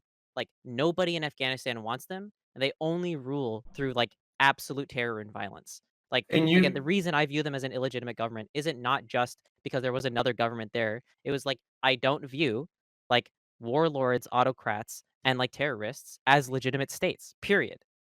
and I have to go do something really quick, but basically, I don't want anybody who's watching this or anybody here to underestimate what like literally 100 Americans with air support, training, ANA and AMP, what they're capable of. Because the truth is that basically in a stand-up fight, I don't think that air-supported Americans actually like. I don't even think they have a peer. I don't think there's anybody who can stay in a stand-up fight with like air-supported Americans. So basically, like this could be done with 100 people in 5 airfields. So one thing that I go ahead, Aiden, please.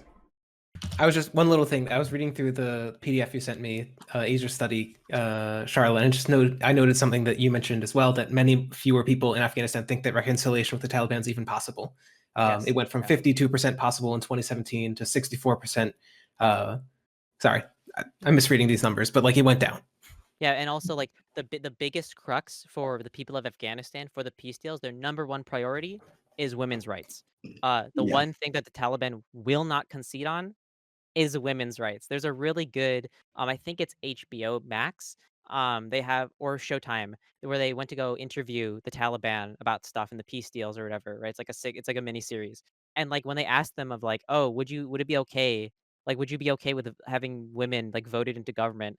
And then they all start like laughing and like force them to turn their cameras off because they don't want to like be videotaped like laughing or whatever. Like uh they don't they are not They like hate conceding women. on this. They haven't been conceding for years in the peace talks.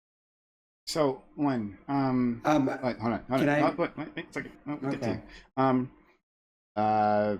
So then I'm trying to understand your mindset here, Red Charlotte. Should we then go for any government that is autocratic, right? Should we be knocking them over? Should we start maybe with Saudi, and it's a theocratic too, Saudi Arabia? Should we invade them as well? Well, no. It's all contextual of what methods you use. The imperative is to remove autocracies and create democracies, but you should pursue the methods that will work the best for each individual situation. So for like Saudi Arabia, I agree. We should completely pull out all military support for Saudi Arabia, and we should cripple their economy to force them to submit to our will. 100%. They deserve no sympathy whatsoever. They are they people talk about like monarchies, right? These guys are old school, like divine right of kings, like actual absolute monarchs. There is no democracy in Saudi Arabia, and the only reason we back them is because they are a military like jumping off point and ally in the Middle East. That's it. Yeah. So hold on. We'll get to you. But sure, okay. First of all, I have no love for the Saudis, like whatever, whatsoever. So fuck them, right? But so is there? Okay, here's my general problem with this. When it comes to America being the good guy here, it's because we're never the fucking good guy, like ever, No, we're like not. ever. We're never the good guy. I support NATO missions. So I don't think just because something is multinational necessarily means it's better, right? Especially since the U.S. has controlled NATO, right? Like I don't think just because we get other people to agree to fight one of our enemies means that the war is necessarily a moral good at that point. That's my opinion there. But beyond that, I don't.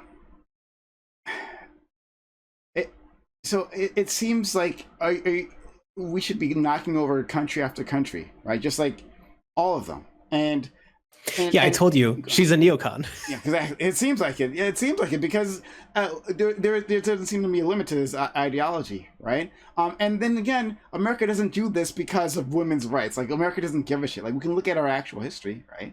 Look at the actual history of the United States and see how we've operated within the world, and we haven't done it because like we care about like spreading good to others, advancing civil rights. We don't advance civil rights in our own country. Yeah, We don't it's give a about shit about the spreading other ones. hegemony. And currently, American hegemony is a liberal democracy.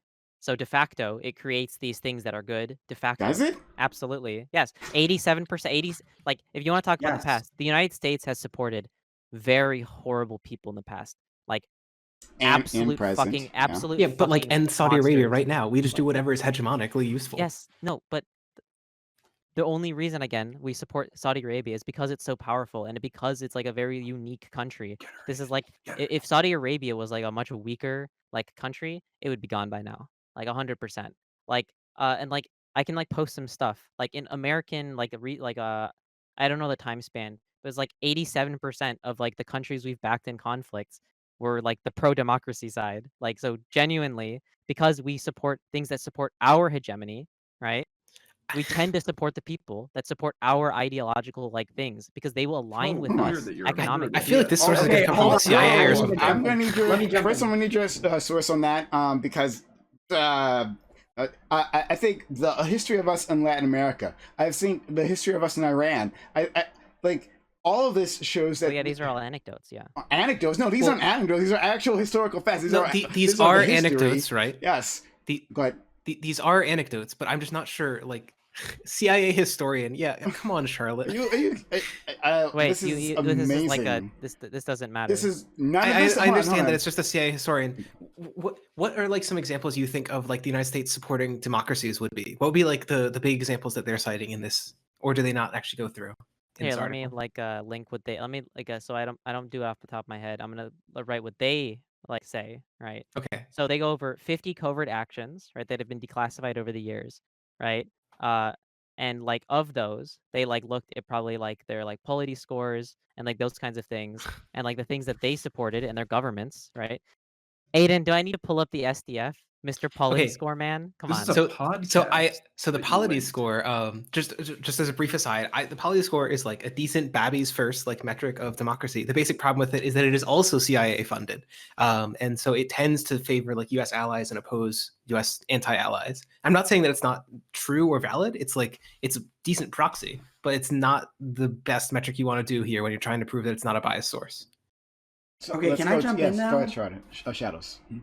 Okay, so when it comes to like when it comes to like NATO, oh god, because there's so much shit I wanted to respond to.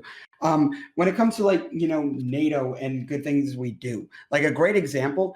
Actually, okay, so the first thing is when it comes to Saudi Arabia and our support of the Gulf allies, Gulf kingdoms. So like pretty much every Gulf kingdom that isn't Saudi Arabia is considered NATO aligned. And a big reason why is because they would like a bigger geopolitical power behind them, and they also are neighboring Saudi Arabia.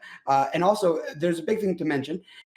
There's another flag on my wall behind me, the Israeli flag. If Israel was not a state, the chances of us supporting Saudi Arabia would be a lot lower. One of the reasons why we actually are there, one of our allies, is it helps the security of Israel. To have them have a mutual ally in the global superpower of America is very much a good thing. This was something that Dylan talks about when it comes to UAE, Bahrain, because these Gulf kingdoms and Saudi Arabia are aligned with the U.S. These mutual allies aren't actually going to be hostile towards Israel. So there's a really big geopolitical reason in our commitment to Israel is a big reason why we're allies with Saudi Arabia. And when it comes you're to aware that's not helping you with this audience. I just want to be clear. You go ahead. It's just not helping. Oh, with I this mean, audience. okay, Fair you enough. can be against the state of Israel, but I'm just pointing that out. Fair That is a enough, big fair reason enough, why fair they're one of our Go ahead, allies. yeah.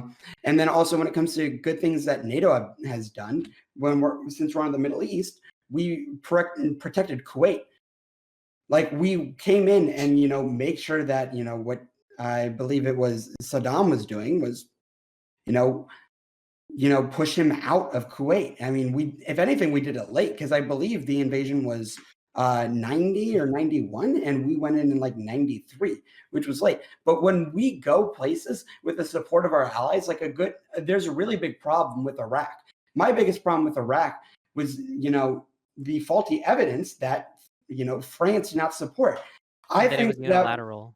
Yeah, and we literally only had the support of the UK. I think NATO, as being an arm of the US Army, is really good. If we want to do action somewhere overseas, like in the Middle East, I think we should be able to get the UK, France, and Germany to all agree.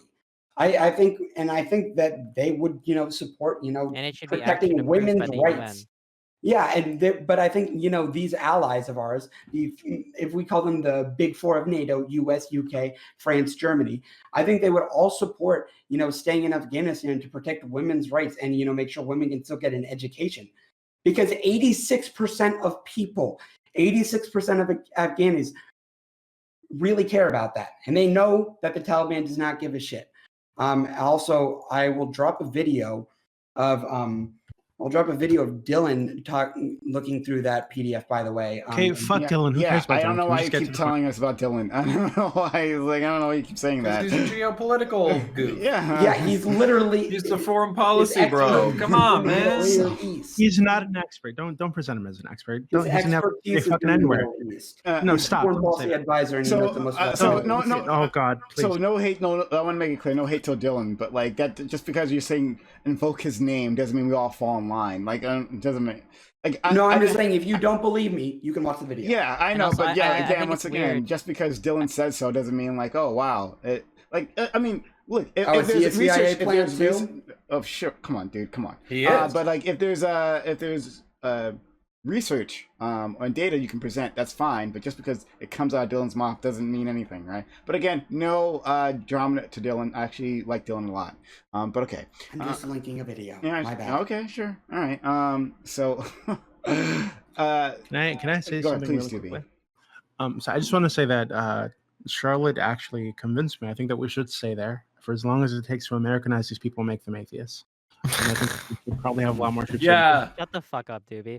Okay, so like again, I think people got caught up in the idea of like women's rights and stuff. Again, these are all de facto effects, right? These are not like nobody here thinks that like George Bush sitting in his office thinking about how to get reelected by rallying the flag, right, post 9/11 was like, these women, they're really oppressed. We got to go save them. No, the Taliban terrorist camps presented a national security threat to the United States because they literally attacked the United States. No, hold on. The domestically. Taliban did not attack the United States. You just stop that there. When The did Taliban did not.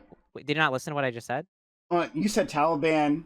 Terrorist training camps. Taliban They terrorist trained training other camps. groups. Yes. Okay. The Al Qaeda was literally harbored by the Taliban in Afghanistan, and were training people in Afghanistan. This was where their HQ was. Yes, but This is why we went in. hold on. Yeah. Okay, so these two aren't the same organizations, right? Like, I didn't say they were. Yeah, great. Yeah, and I didn't say you did say that, but I just said they aren't the same organization. And the Taliban was literally considering handing them over to us, correct? Nope. Yes, correct. They said the only way they would give they were only going to give us Osama bin Laden, only Osama bin Laden, right? And only to a third party, unaligned country. Yes, Right? I Not remember. like the ICC Uh-huh. or anything, but they also refused to close their terrorist training camps and give any other member of Al Qaeda over to us. So The only thing they were willing to do was give Osama bin Laden, and only with completely unreasonable conditions. So that I don't think that is an unreasonable condition. Just to assume that would. You think Osama planned 9/11 alone? No. Oh, sorry, no, that's two separate things, right? Talking about only handing Osama bin Laden, that's a problem in itself. Okay, sure, right? And that's something that seems like could be solved with negotiation. But saying that we're going to hand them over to a third non-aligned country, right? And then let them let a neutral party help work this out. Sure, that's something we can work but with. it's That's from absolutely... their perspective. The Taliban don't view the ICC as a neutral party. So, okay, sure, all right. Well, they have their own problems. Everyone has their own problems with the ICC. Trump had his problems with the ICC. Lots of governments have problems with the ICC for various reasons. Not because they're dipshits. I know. Yeah. I agree, but I agree. I would definitely trust the ICC more. But however, if they have a problem with that, again, negotiation. This all sounds like something that you can negotiate rather than invade. All that, and then there's and then the rest. Anything else can be could possibly involve with police action rather than a full-blown invasion. Like, Also, real quick, whoever like the ICC at the time had was being like developed and signed into treaty, but specifically, sure, the ICC, the International Criminal Court, the specific body, sure, right? But you obviously know that I'm talking about the international courts as they existed at the time, which they did exist before the current ICC existed. okay, but once again, did that require an invasion? Did that require an invasion? My answer To is close no. the training camps and to establish the new government with the Northern Alliance. So how long absolutely. how long did we give It took us 6 months to blow them the fuck out. No. I'm talking about like how long did we give negotiation a chance in this country? 3 months, maybe. Yeah. I think there were special forces troops already in Afghanistan the week of, maybe 3 days. Yeah. So we negotiated. We gave them 6 offers. Oh wow, 6 offers and then immediately collapsed. So then we invaded, No, right? Prime. I know you're not trying to personally offend me or anything. Absolutely not. But basically, we had 3,000 people butchered on live TV. Okay. That was the mentality of this. So we also had the 2 largest buildings in our country blown up by jumbo jets. So not only was air travel unsafe, domestic work was unsafe, our biggest cities were unsafe, 3,000 people were dead, billions of dollars in damage. Nobody was in the room for fucking negotiation.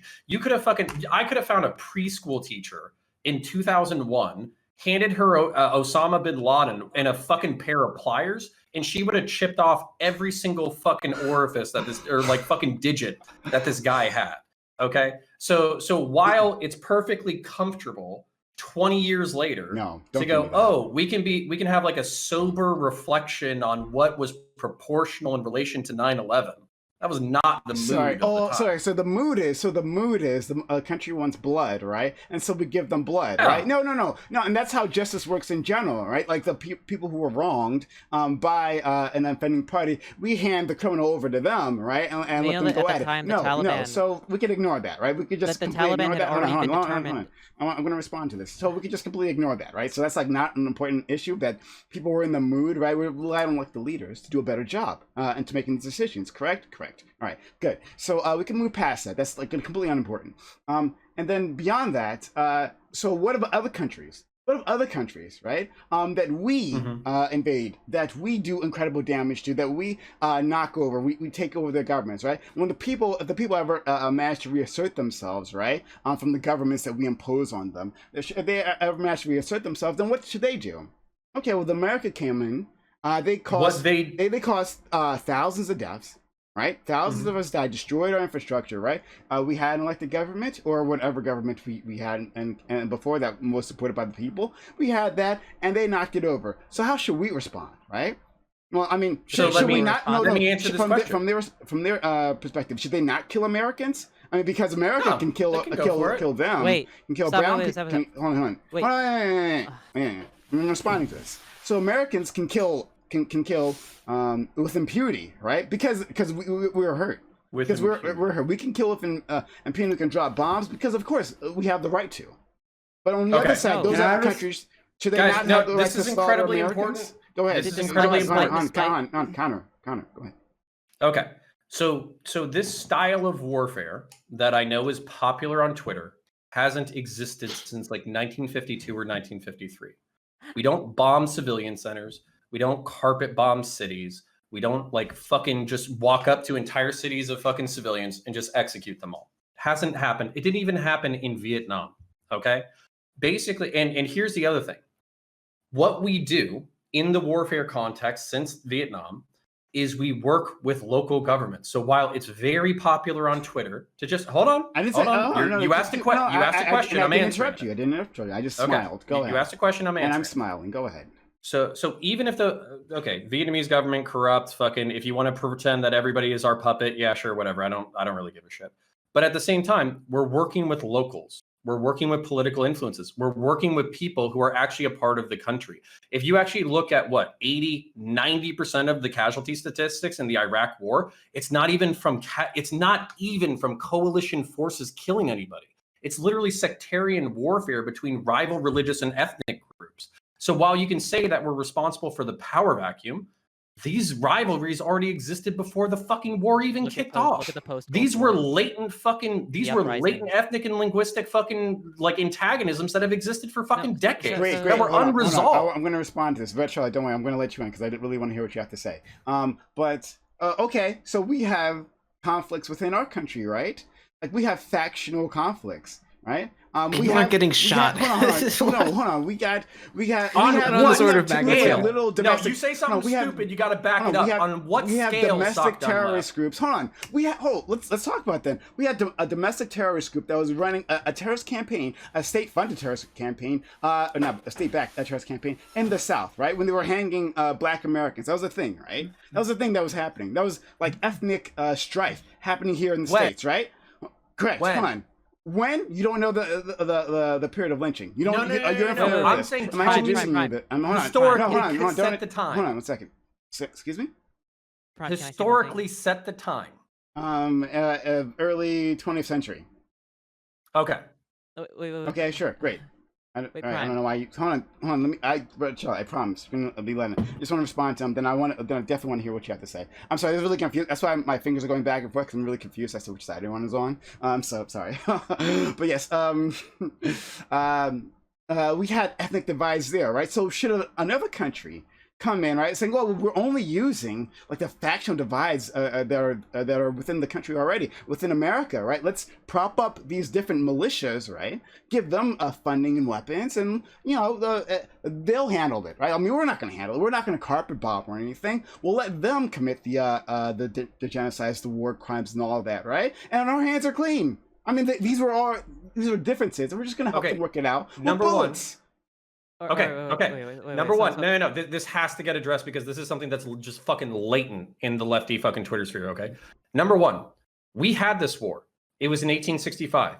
And the French and the British the French and the British played us against each other. They literally sold guns and sold weapons to both sides, and we killed the fuck out of each other. This actually happened. And not just that. In the state of Missouri, the purplest state in the fucking union, you actually did have armed militias armed by foreign fucking countries that killed the fuck out of each other. So this already happened. And then on top of that, okay, you keep shrugging your shoulders. I have no idea why.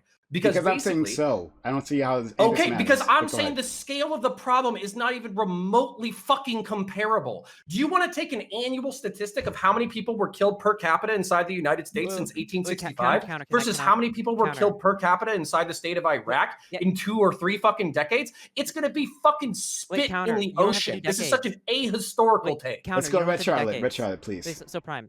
Like the period of lynching is probably one of like the darkest periods in American history. We can all agree, right? It was like this horrific time of like racial oppression, right? But if we like take a step back and like if we're comparing apples to apples, right? Like this is not a difference in kind. This is a difference in degree, right? I think in the period of lynching, I think like 60 Black people were lynched. What? Like, what? Seriously? Yes, no. Yes. Holy yes. shit. Okay. Yes. I don't think that's true. Right. No, you can I'll have to bring up stats for that. I'm sorry. Look at the Holy stats. shit. How many people were like lynched in the period of like between like 1870 to like 1940 or something, I think it was. And like compare that to like the amount of people that die from the Taliban in 1 month. 1 month. Wait, hold on, but just I don't know why you would say 60. It was like thousands. I don't.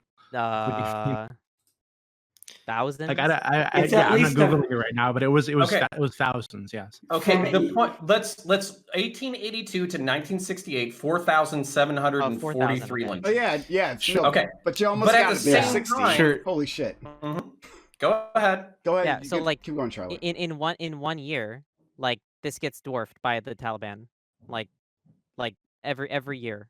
That's not my point, though. I don't see why you're telling me this. So let's say they're like you're. It's because you're comparing the two when they're not comparable. No. The reason why I brought up lynching, right? Because Counter mentioned ethnic strife, right? There's pre-existing ethnic, or sorry, not ethnic. He didn't say ethnic strife, but he said pre-existing ethnic strife and linguistic within these, and religious, yeah. pre-existing strife within a country, right? And then we go and then we help local forces, right? And a local force here could be any white supremacist group, right? And there's a little local force. Quotations?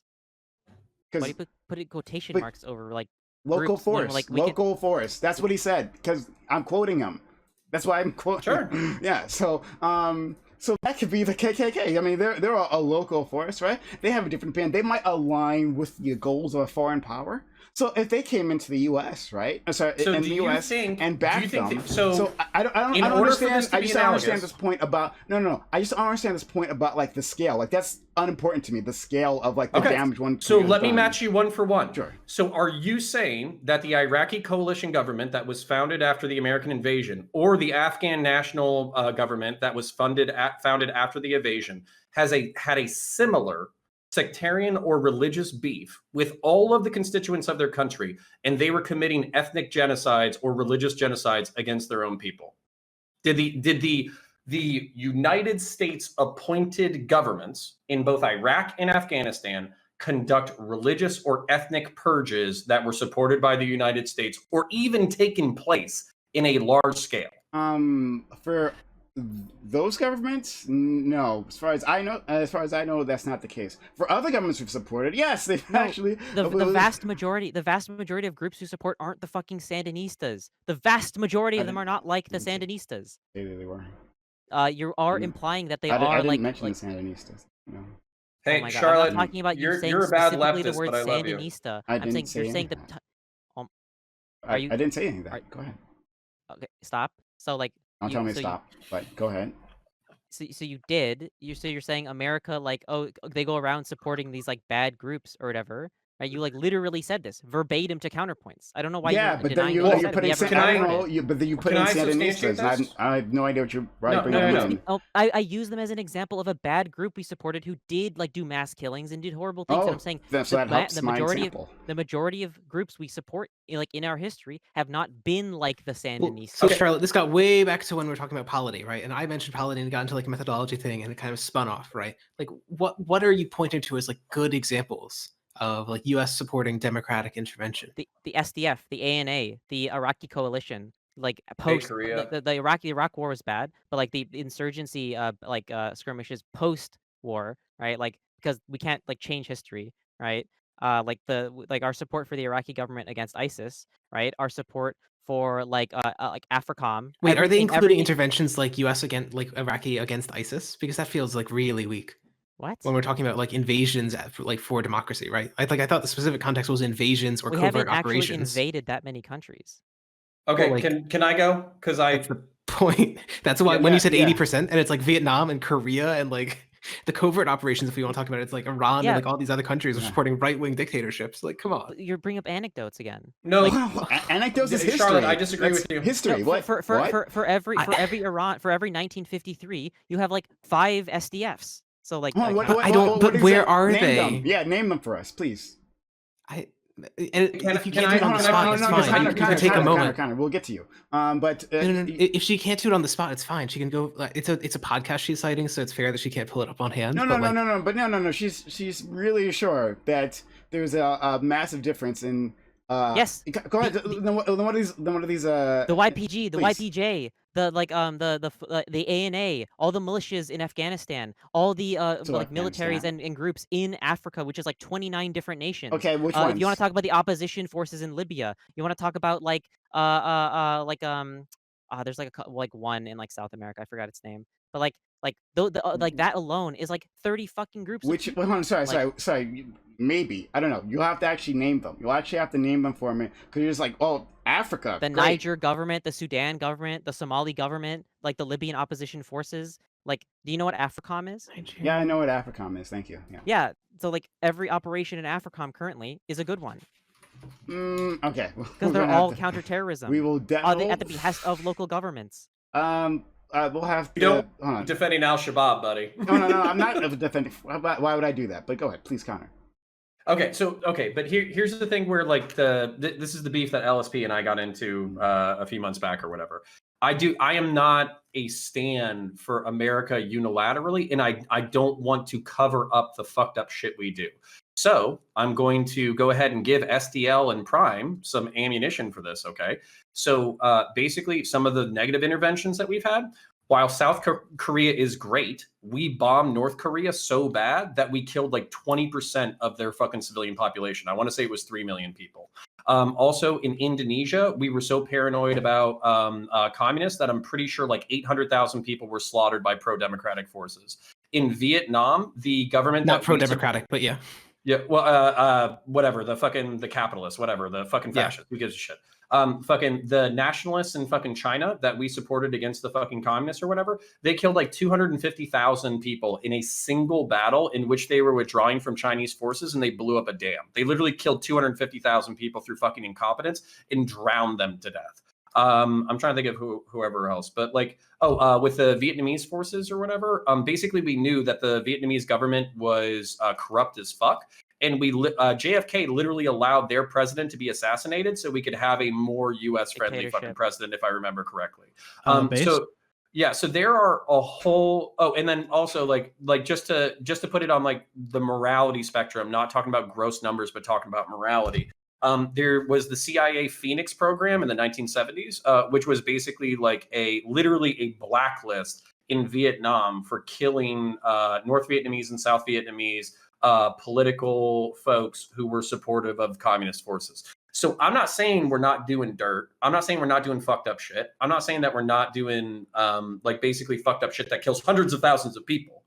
What I'm saying is that in niche circumstances, in specific circumstances, you can evaluate good, bad, indifferent, all that kind of stuff. Yes. Okay, Connor, I completely agree with you here. Yes, this is part of my point.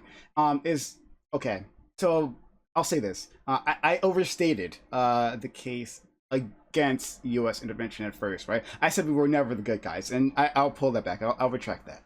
And you can evaluate each individual case by itself, right? You can evaluate what we did in Bolivia just now, right? Like helping to knock over that government. You can evaluate that, like in like the what was replaced. There, you can draw conclusions about America and how it gives a shit about human rights, right? Like we can make these decisions for each individual case, right? And so we can have cases with. Sorry, look, I don't want to like co-sign the Afghani government, I just don't want to co-sign. You don't have to. I don't want to co-sign there. I don't want to co-sign spaces. But we can look at their relative values, right? And we can look at how they were compared to the previous government, whatever was there before. And we can definitely do that, right? And my point isn't like just simply invading being the problem, like the tactic of invasion being a problem, but also the tactic you brought in, right? Like, oh, let's just work with local forces, right? To impose our will. Well, those local forces can be any militia, right? Any militia that says like, oh yeah, like whatever your the American interest here is, yeah, we'll go along with that, sure, right? Or whatever the Russian interest in the States is, like, yeah, we'll go along with that. Like, I'm just using Russia as an example. I'm sorry. Yeah, but the US Chinese interest, right? Yeah, so give us guns, give us ammunition, give us logistics, right? And then yeah, we'll knock over a state or two. We'll attack Washington. I mean, why shouldn't they be able to do the exact same thing? Why shouldn't other countries be able to arm local militias within the United States, right? As a negotiation tactic. Well, we already have better guns than they do. Number one. Number two, they can't afford us. Wait, hold on. I don't think anyone's saying they like. Yeah, I mean they can, right? Yeah. There's nothing stopping them really, other than like the consequences. So I don't think that like this. The reality that like Russia or whoever the fuck might someday work up the courage to do it to the United States. I mean, yeah, I think that happens whether or not we're funding these other groups. I don't think us not funding those other groups gives them some like moral conundrum or that keeps them from doing it to us. Yeah, can I point this out too? So basically, part of the collapse of Afghanistan, this is one of the things that I want people to be a little bit more mature about. When the United States is like not involved in a conflict, that doesn't mean that outside interest ends. So for instance, in the 1980s, when the Russians left, the like 3 major factional governments that were trying to create the coalition democratic government in Afghanistan were supported by 3 different countries. I think, and they were all vying for, or it might even have been 4. I think the Taliban were supported by Pakistan. And then I think the Northern Alliance and then the Farsi speaking ethnic group was supported by Iran. And then Oman and Saudi Arabia supported 2 different political factions within the country of Afghanistan. The Farsi and Northern Alliance basically came to the negotiating table. What was it? And then Saudi Arabia and Oman had a temporary beef, but then they resolved it. So it actually seemed like a democratic solution was possible. But then the Pakistani ISI, the intelligence services, basically tanked the democratic negotiations because they wanted Afghanistan as a proxy back buffer state in the event of Indian invasion, that they had a place to basically fall back to. So like these things, like these regional, geopolitical, tribal, ethnic intrigues do not end when the United States steps off of the platform. Other players just emerge. And I would like people to have a more adult perception of that. So like nowhere in this conversation have me or Counterpoint like ever said the United States like has always been the good guy and will always be the good guy. Nobody thinks this except like maybe like Mike Hayden on fucking Discord, right? Like crazy neocons, right? I love Who Mike. refuse to say that they're neocons. Like, and again, military force is not always necessary, and wherever it is not necessary, it should not be employed, right? Like if you can resolve a situation without military force, you should do that unless it's like absolutely urgent, right? Like there's like something you have to stop like now. Like for example, like you asking the Taliban, "Hey, stop training terrorists that are destabilizing the region and like attacking both like Western countries and Western interests." And they go, "No, you can have this one guy though." Right? Uh like plus we already support like an existing government there. Like they are terrorists that are actively killing like hundreds of thousands of people, even if it's not altruistic. Like the outcomes are clear. It's better that we did it than if we did not do it.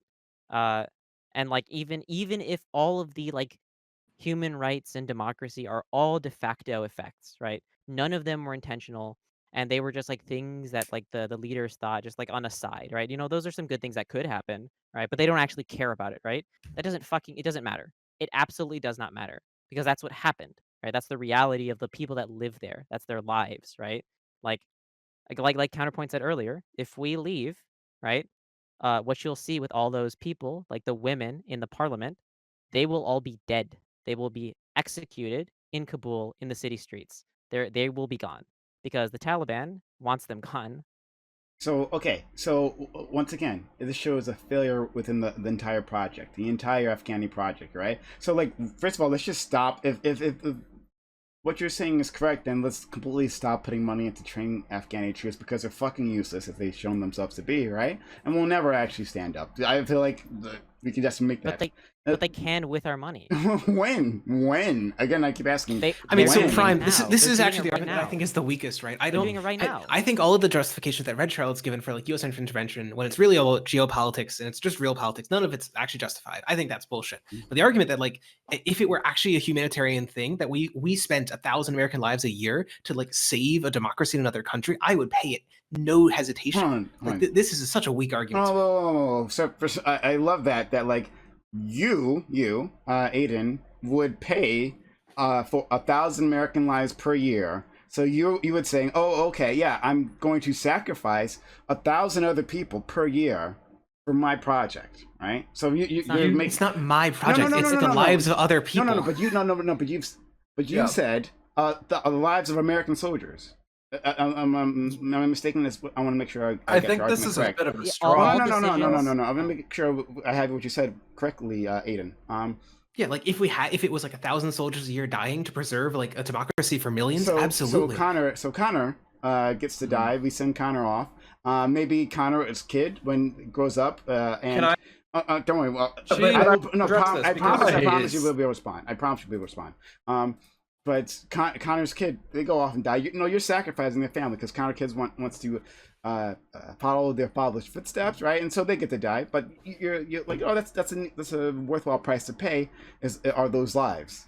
That's what you said. That's not what I said. Well, but his I'll argument. let Connor speak. No. I wanna You can address respond. this. No. You can respond to this. Like you're saying. Sure, like this is just like this is a very simple utilitarian calculus. If I can spend 1,000 lives of my countrymen to save like even 10,000 lives of another countryman, sure, I'll take the bargain. I'll let Connor speak though. This is the Wait, barbarity okay, of utilitarian arguments. The barbarity of it all. No, seriously. The barbarity of not having more dead people. Yeah, no, the No, barbarity. but- No, I will sacrifice. No, this is a moral good, right? It's a moral good that individuals like Connor will have died, right, for those others. Like I Because decide the alternate is that more people die. No, not necessarily. That's not necessarily the case. So people have been saying, that's another part that I didn't actually get to. People have been saying this is necessarily the case, but it's not necessarily the case, right? So like if we had an actual functional Afghani army, right? Like that, the money we've taken into Sure, but then how do we get there, right? How do we get from here to a functional Afghani argument if we pull out? Like I just want to fully follow this but I'm argument, right? saying like, will that ever happen? There's multiple things happening here. One, will that If it actually would happen? if it would There's no never reason- happen, then why would we pull out? There's again, but I want. Okay. Oh my god. He's saying that there's Prime. He's saying that there's two options, right? Mhm. So option number one is millions of people die. Option number two is 1,000 not millions. die. No, I get. Well, no, sorry. no. I'm just trying to. Yes, make I know. it I know what he's fit saying. more. It's very clear. It's very clear. I understand the utilitarian argument. I don't have to. I literally understood is that. So yeah, that's fine. Hold on. So again, I would sacrifice. Oh, me, I would sacrifice all of your lives. That's okay, right? I think all your lives, these soldiers, their lives. It's fine if they die. It's no big deal. So just putting it out there, understanding that, great. But beyond that, I don't think it's a foregone conclusion that the Taliban takes over, right? There's a possibility, right? There is a world where you could have some sort of, well, actually, I don't want to say that. I'm not going to say that. But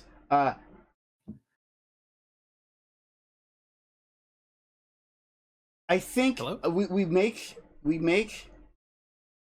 peace with our enemies, right? We make peace with our enemies. We have to find a way.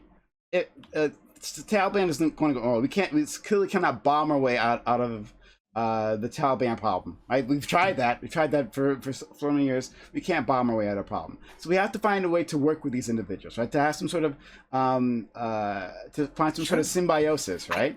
I am no but it big almost fan of worked. like military intervention. If like I would much prefer that the intervention the United States abroad was doing was like much more towards like Belt and Road Initiative side of things. We've been doing a decent chunk of that in Afghanistan. I fucking remember a long time ago I was reading a paper on direct democracy implementations of World Bank grants like Afghanistan local villages. Like it's there. It should be more, but it's there. Like, we've spent 3 times like from 2001 to 2013. We put like and even more now because I haven't looked up what it is till 2020. But like by 2013, we had spent like $110 billion just on infrastructure building in Afghanistan. This is 3 times, like when adjusting for inflation, 3 times the amount we spent on Nazi Germany after World War II. Like the idea that we're just blowing shit up and you just like That's fuck shit up and that's- get the fuck out, right? Like yeah, that's also sextuple the annual GDP of Afghanistan. yeah, like what was I gonna say?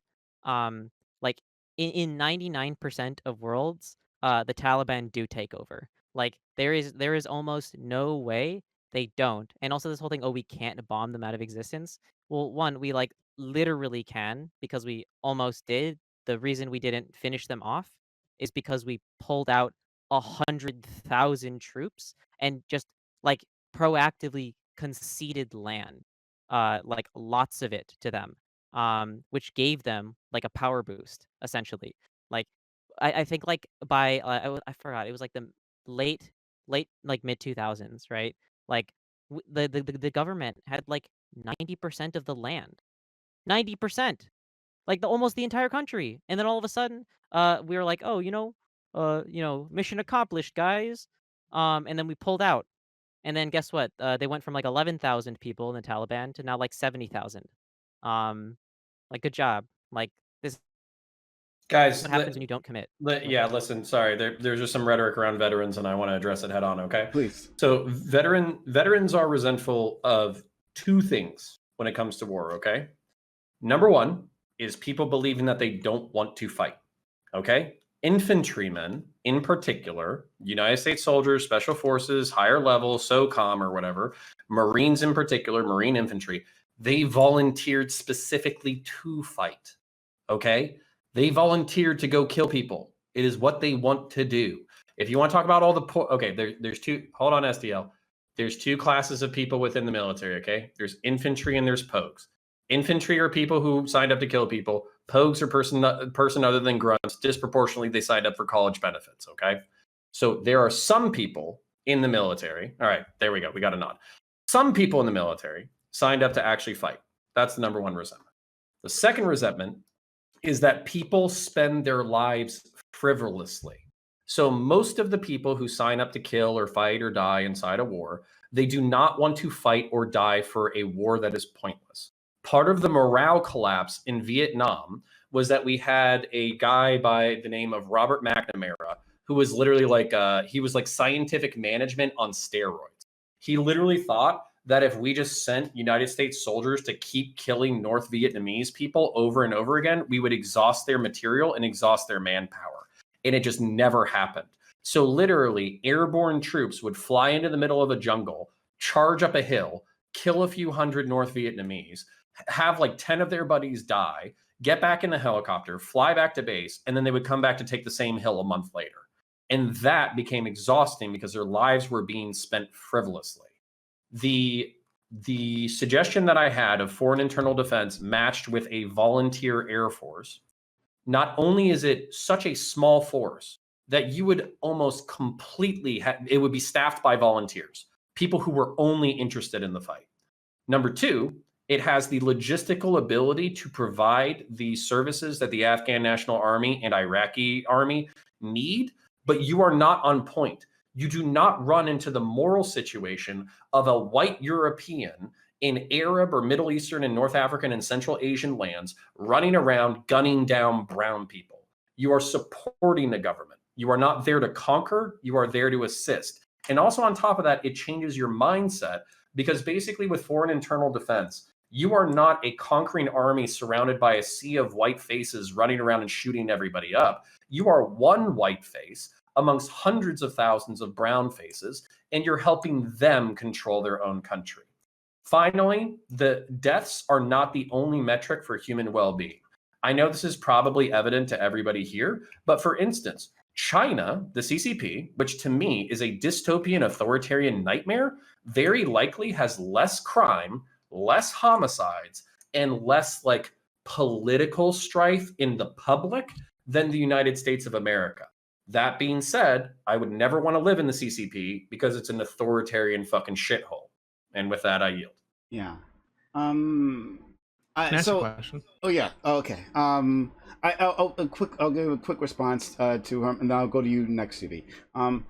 Yeah, I agree with you that people have signed up to be part of the military, right? On like if they want to fight, they fight. But of course, I think your point was definitely well taken. That like, and it's where I was trying to go with this is that they don't want to die previously, right? Like their lives matter, their individual lives matter. So I wouldn't make a statement like, "Oh, I'm just going to sacrifice 1,000 American lives for however many others." Or just like it's easy to say it's not your life. Yeah, when it's not your life, that's very easy to say. So I just reject that wholesale. Yeah.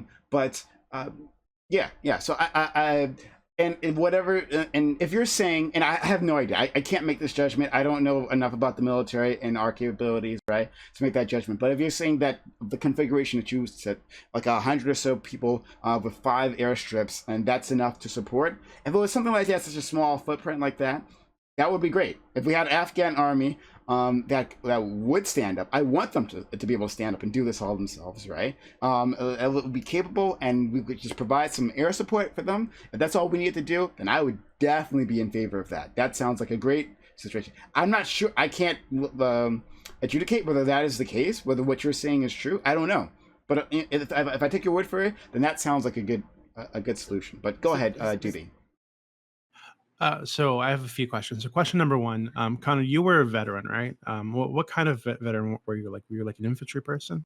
I was a pogue, so I was one of the people who signed up for college. Okay. So that's question one. Question two was but I did deploy to Iraq 0708. well, I was just Sure. curious about whether or not you signed up to kill people. Yeah, no, I didn't. So I was actually raised as I talk about this on my channel sometimes.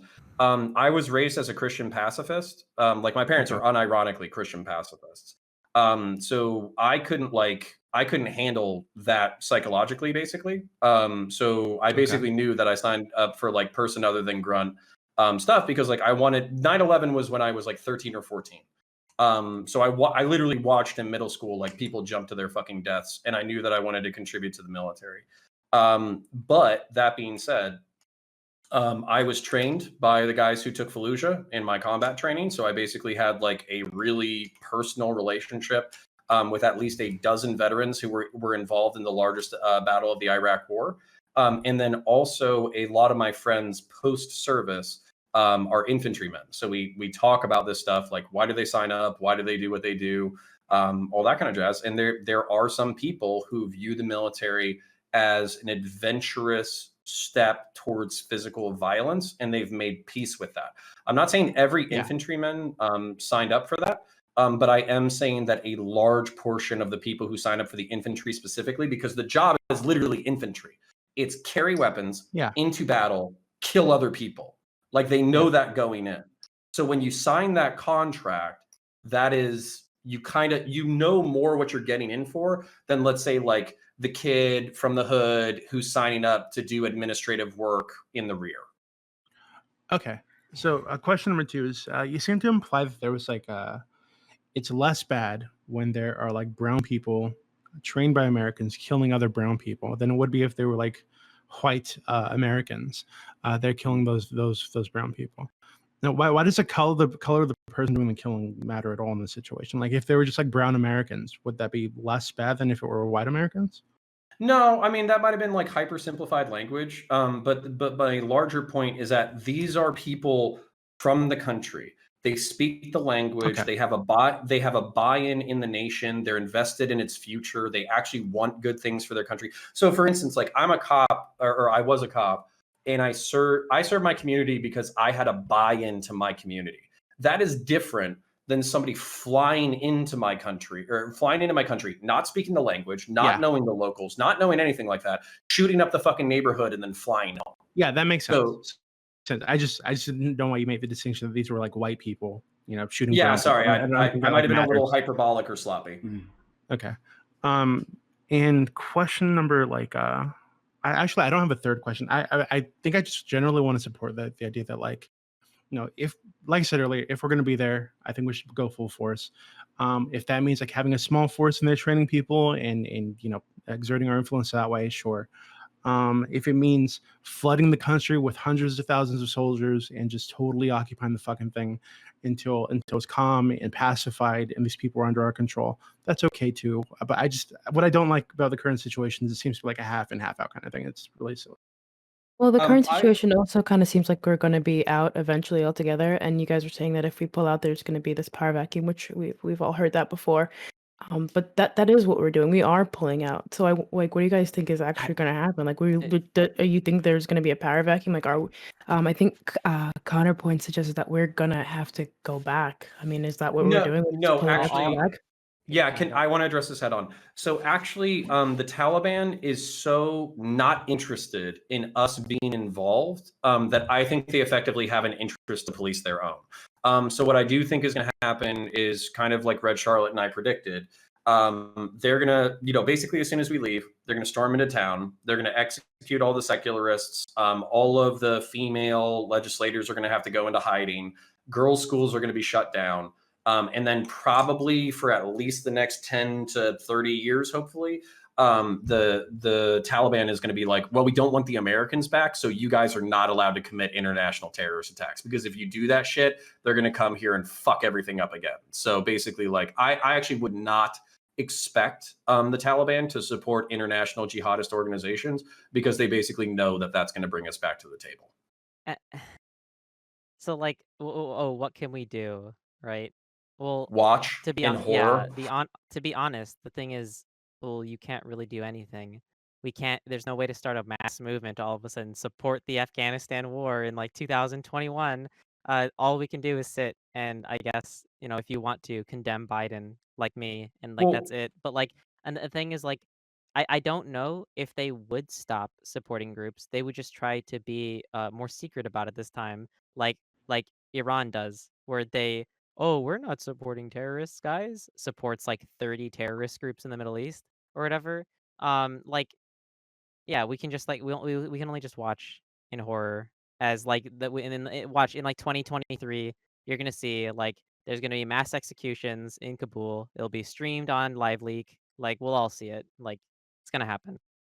My in this is it's a bitter pill to swallow, but I already swallowed that pill in 2010 when I watched like all ground forces like leaving Iraq for the first time. And I'm not gonna lie, it was pretty infuriating, like watching because like I don't have a filter, so I watch stuff on Live Leak. So it was pretty infuriating seeing like the people who had helped us out literally be like lined up, executed, and thrown in mass graves for like 6 months.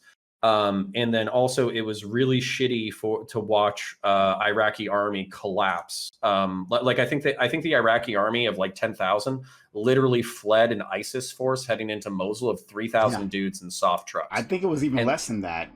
Yeah.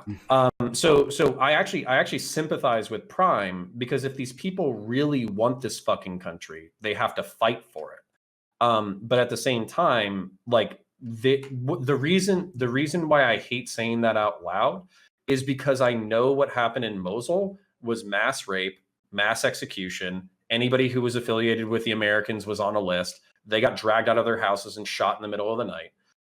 But basically what ended up happening was that created a political will for Iraq to actually take back its own territory. And that's kind of what you see now, where obviously the situation isn't great, but at least Iraqi forces were on point, taking back their own country. But the difference. Oh, sorry.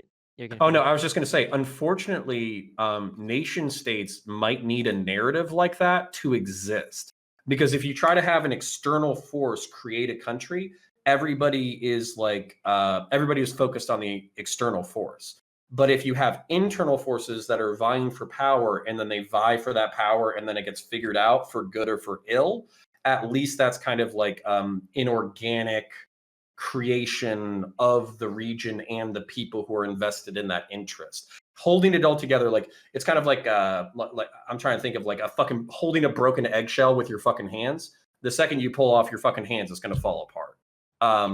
But that's where, if the people who are interested in fixing that eggshell, they're the ones who need to bust out the fucking super glue and the fucking tweezers and put it back together.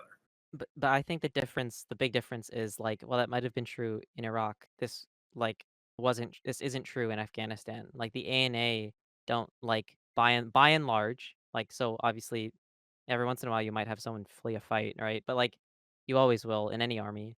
But like by and large, the ANA does stand their ground, and that's why so many of them have died, right?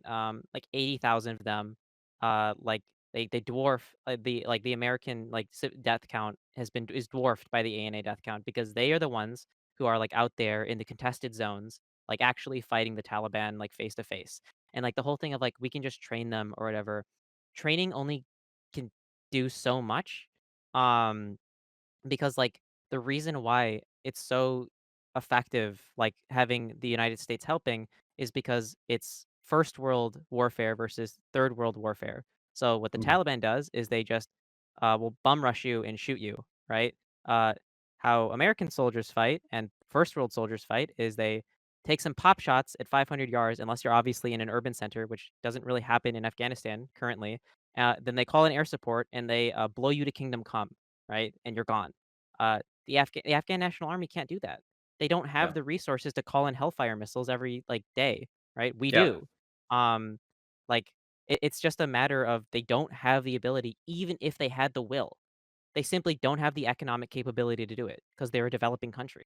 There's two things. I've heard it two ways, and then I want to make a point. So I've heard it both ways. I've heard that the ANA and the ANP are incompetent fucking buffoons who are so fucking corrupt that the second that you turn your back on them, they're selling their guns and uniforms in the local fucking bazaar. I've heard that. I've also heard that certain factions of the ANA and AMP are basically rolling around in soft-shelled vehicles, wearing soft armor and running gunfights with the Taliban, and they stand their fucking ground. I can't tell you which one's more prevalent or which one's going to fucking hold out. Either the guys who fucking there's this concept called like bakabazi. It's literally like boy play. It was a fucking problem that we had with our allies where they were literally like abusing young boys, and like we looked the other way because it was just like a cultural norm over there.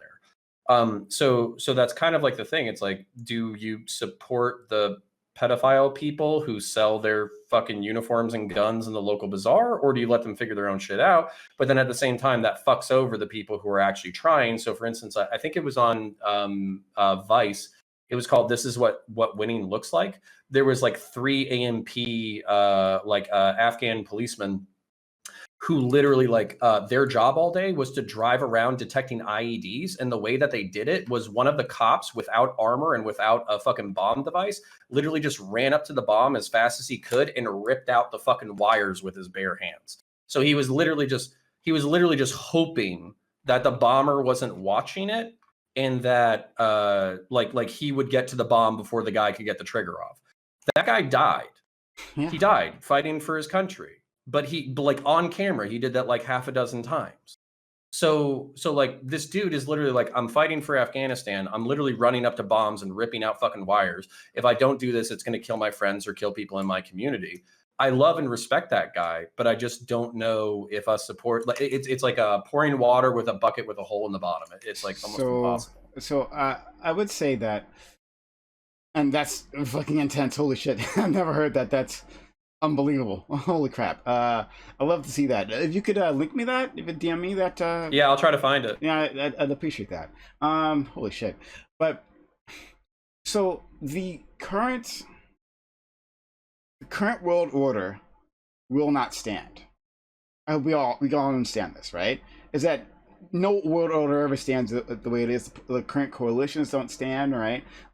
Things will happen, priorities will shift, right? So even I made a mistake, and it happens very so often, but even I made a mistake saying that like just assuming that the US even has the capabilities to be in this country for like 100 years, right? Like people saying, oh yeah, sure, that's fine, it's 100 years, sure, but maybe we literally cannot do that. It's definitely a possibility. We have no idea what tomorrow will bring us.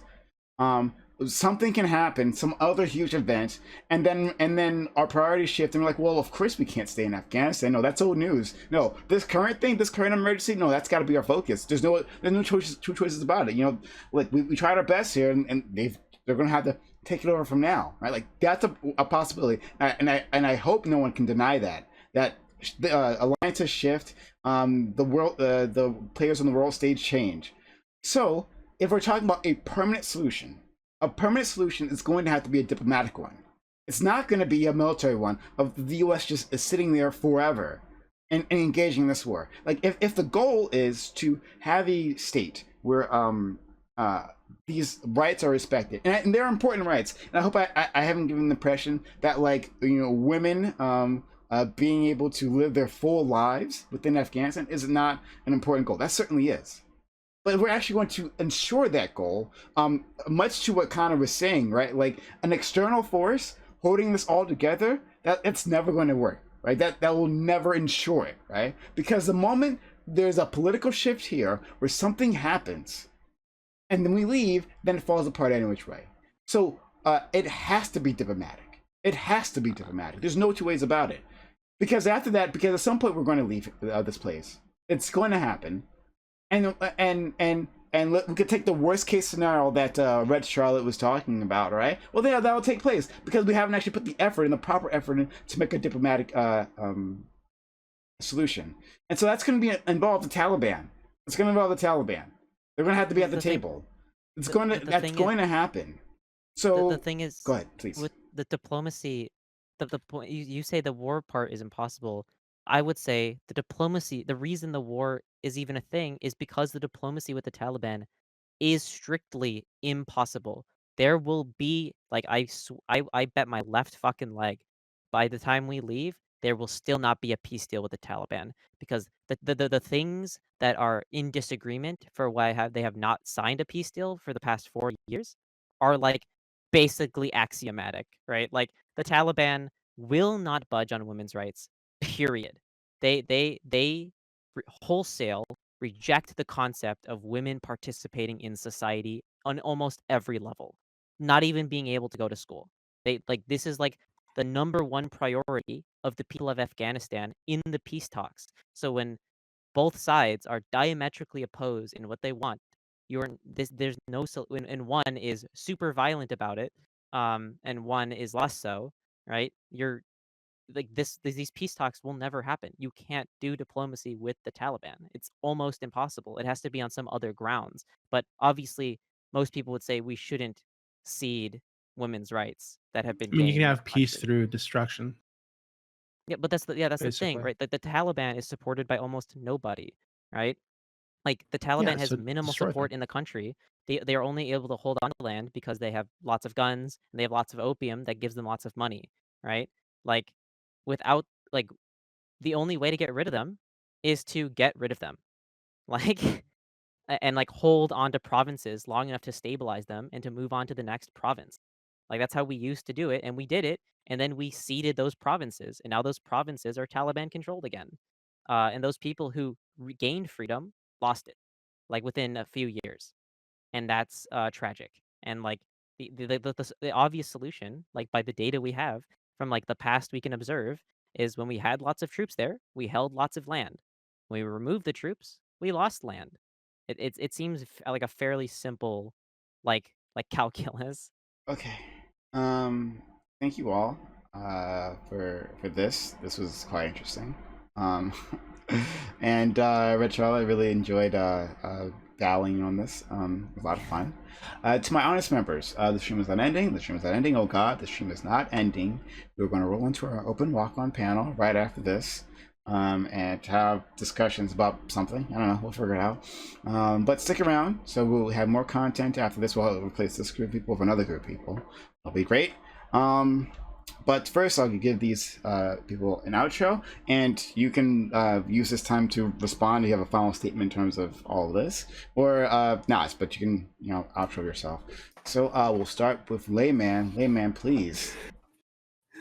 Yeah, I love that I said absolutely nothing during this topic. I appropriately chilled and grilled, and that's what I did because I'm Canadian. This shit hasn't concerned us since fucking 2014, this Afghanistan shit, because that's when we pulled out of it. So fuck America, fuck everybody on the panel. I don't give a shit about what's going on, clearly. So unfortunately, yeah, that was my role in all of this.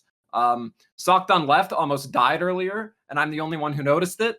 And I noticed it. Yeah, well, you didn't say shit, and I did. I reached out to him to make sure that he was okay. You didn't do a damn thing, Shadows. So fuck you. Fair. Fucking self-interested neoliberal. Yep. Yeah. I saw it coming from a mile away. Dude, fuck you. Anyway, yeah, that's it. I don't have anything to say, just like I didn't for the entire conversation. Thanks so much. Socked on left. Apparently you were on the brink of death, and I didn't notice because I was too busy dunking on Connor. Which honestly in the end was more important. But Socked on left, please. I just, what was it? Tubi asked Connor if he joined the war to go kill people, and I choked on some water. Yeah. That's it. Yeah. That was like such an odd fucking question. I don't Oh my know. God. Connor called me a sociopath. So like, Like, I just wanted to see if he joined to kill people. That was it. So I guess the outro for me, I'm Aiden, socials and done left, YouTube, Twitch, Twitter, all the places. I do memes and debates and shit. The take that I have on this is that I think it's very hard to justify any action the United States does other than simply being like a real political, sort of realist approach to international politics. I don't think the liberal approach to international politics, literally that's the name of the school, I'm not like strawmanning or anything, or most of the other like minor schools are correct. I think the realist approach is correct. The United States is not doing it out of the kindness of our hearts. If we ever impose democracy, it's because we think it's good for us. So I don't want to defend any of that. The specific defense here is only that now that because we've happened to create a democracy and it happens to align with American hegemony, is it better to let the democracy die and the people within it die or not? And the answer is probably not. Probably it is better to like try and preserve it as long as we're there. And I would happily sacrifice American lives and money to do so. So I think that like there is no morally, in short, I think it's a very simple utilitarian argument. If we can sacrifice fewer people to save more people, I'll do it. Okay, thank you so much. Connor points. As always, dude, I love having you here. It's really, really fun fighting you. I mean, we're not always exactly on the opposite side of issues, but when we are, it's a blast. So you have my appreciation for coming back here again and again, participating, and like being so forceful about your participation. I'm ready to jump in on any topic, but go ahead, buddy. No, the feeling's mutual. I sincerely appreciate it. I appreciate the opportunity because I know that we probably have a decent amount of millennials and Zoomers in chat who are watching who might just have Twitter takes on reality. So if I can share any level of knowledge or geopolitical story nerd shit with anybody and forcefully do that in the debate, then I'm very happy for the opportunity. I would invite people to check out just historically. So there's audible.com. That way you don't have to read books because I know reading books is cringe. But audible.com, the Great Courses series. Great Courses series is like high level college courses that you can listen to. I basically have like probably 20 different history level or history college level classes that I've listened to in order to expand my knowledge on history and politics and war and all that kind of stuff. I would also briefly, I'll try to wrap it up, but basically, there's something called the A29 Super Tucano. So Tucano is spelled Tucano. And that is actually a light attack craft that we have sold Afghanistan so they can develop a domestic air support capacity. This is kind of what I would want to do going forward. I would want maybe 50 to 100 American infantrymen teaching Afghan National Army and Afghan National Police how to do what they need to do in order to secure their country. And then I would like a very cheap Air Force that the Americans support logistically and also provide pilots and trainers and all that kind of stuff, similar to the Flying Tigers of World War II. And I think that would be very cost-effective way to potentially preserve a democracy. But hey, say lovey. If you want to find me, my name is Connor. I run a YouTube channel named Counterpoints. I talk about violence. I talk about politics. I talk about Warhammer 40,000, which apparently is very popular. You can find me by just going onto YouTube, typing in Counterpoints, common spelling, or by going onto Twitter and typing in Connorpoints, CONORPOINTS, CONORPOINTS. Thank you very much for having me. Absolutely, thanks so much. Okay, we'll go to Shadows of Liberty. Shadows, thanks a lot for coming through, and not minding being wrong about teachers unions in front of people. That's great. That you don't have any shame. But Shadows of Liberty. Wait, I missed that, but okay. I'm just kidding with you, buddy. But thank you. Oh, seriously. okay. You're memeing on me. I'm just messing with you. But thank you seriously for coming through. Okay.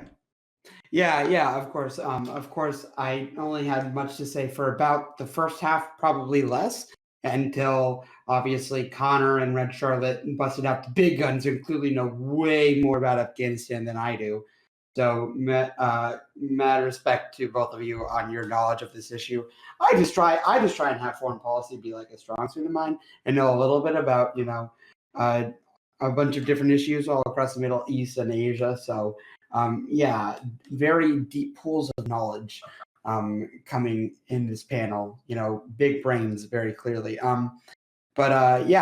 Of course, you fought Connor on this issue and dunked on him, but you dunked on me for the first issue. So I guess we got our fair share there. For my shout out, I am Shadows of Liberty. I, of course, talk about politics. I usually do not get nearly as heated as I do in the first topic. I'm usually just a chill liberal that you can ask about his politics with.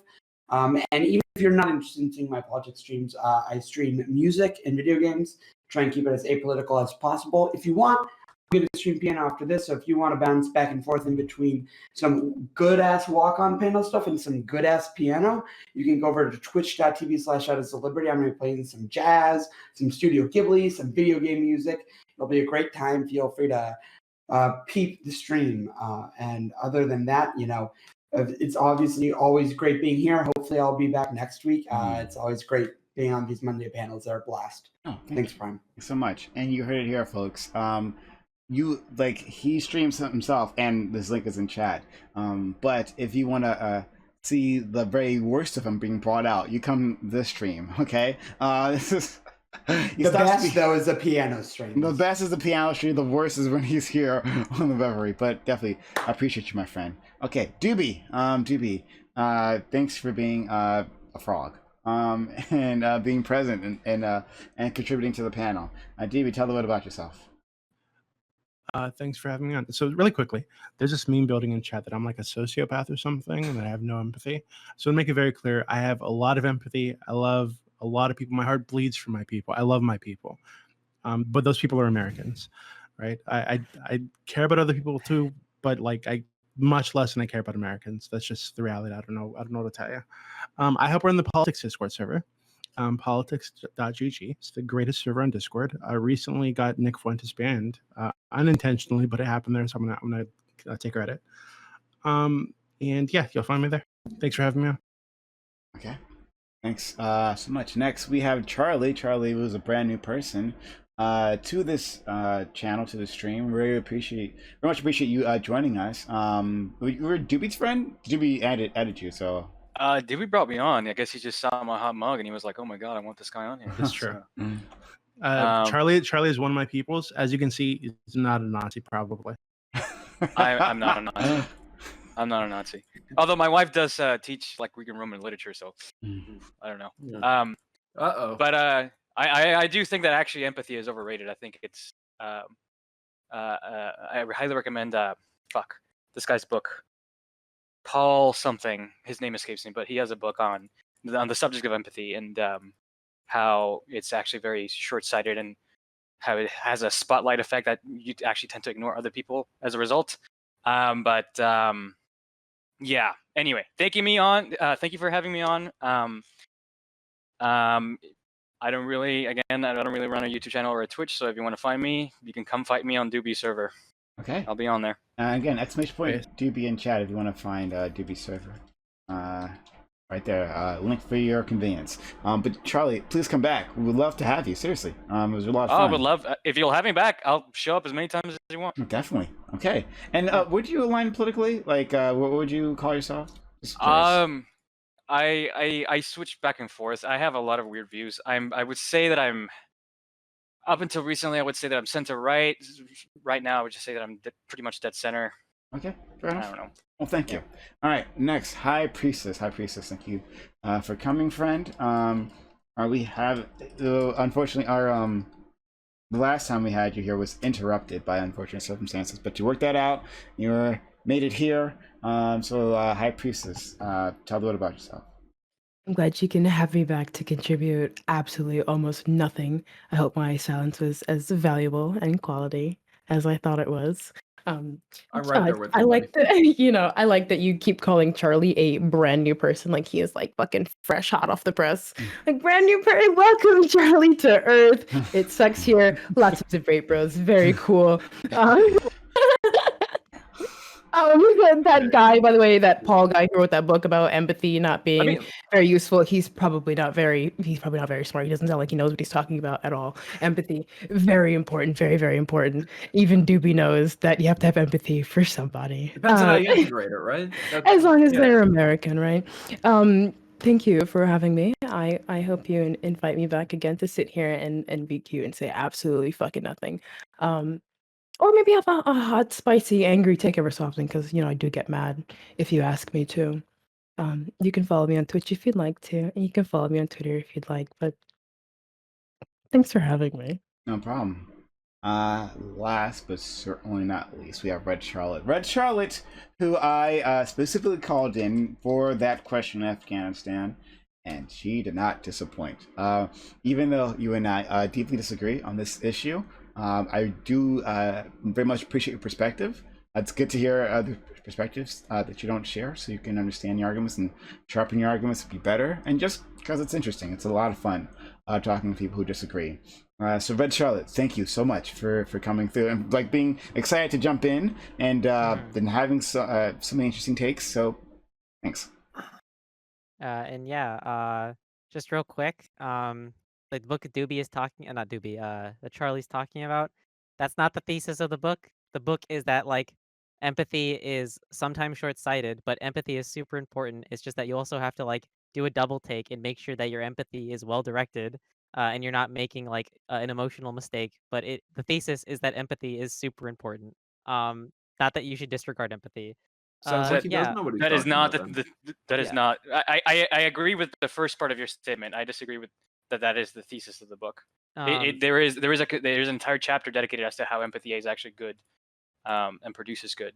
But I guess it Wait, that's what I depends on just what said. exactly we're calling empathy, right? Because what I'm calling empathy is the ability for a person to feel what another person is feeling, and not necessarily just understanding, right? But I mean that could be just a semantic difference, which I'm not really interested in exploring. I think we both fundamentally probably agree on this. Yeah, so and like later into the night, after this panel or whatever, if people want to come on and talk to me about this topic more, I would be glad to, because a bunch of people in chat are super fucking heated. And yeah, I'm a socialist. I'm in the DSA. Join the DSA. I'm She's you a know, neocon suck them, and you can't change liberal. my mind. I think you're absolutely right. I stand. I'm mostly with Aiden, but I think like all things, life is complicated. It's like a mix of real and liberal geopolitics, right? I think there's a little bit of mix, right? Things are complicated. Not everything is cold and driven by the evil will of capital. All right. So yeah. But okay. Oh no. Sorry. Leave it there. But I thought this was a really, really good panel. Really enjoyed myself. So I think all the individuals who joined in, even if they were just here to look cute, you played a valuable role to the stream. To everyone else, thanks so much for being here. Really appreciate it. We're going to roll on to our open walk on panel. Anyone here is welcome to join us, but if not, that's okay. Thank you for spending your time, your energy, your passion, your knowledge with my community. I'm sure they appreciate Are we it staying here or going to the Discord? just as much as I do. We're going to the Discord. So gonna open it up. It'll be easier for me that way. All right. Yeah. If anyone wants to stick around, you can hop on over to the other channel, the Thousand Sunny channel. If not, that's okay. Thank you so much. Have a good one. Catch you guys. Thank See you. you around.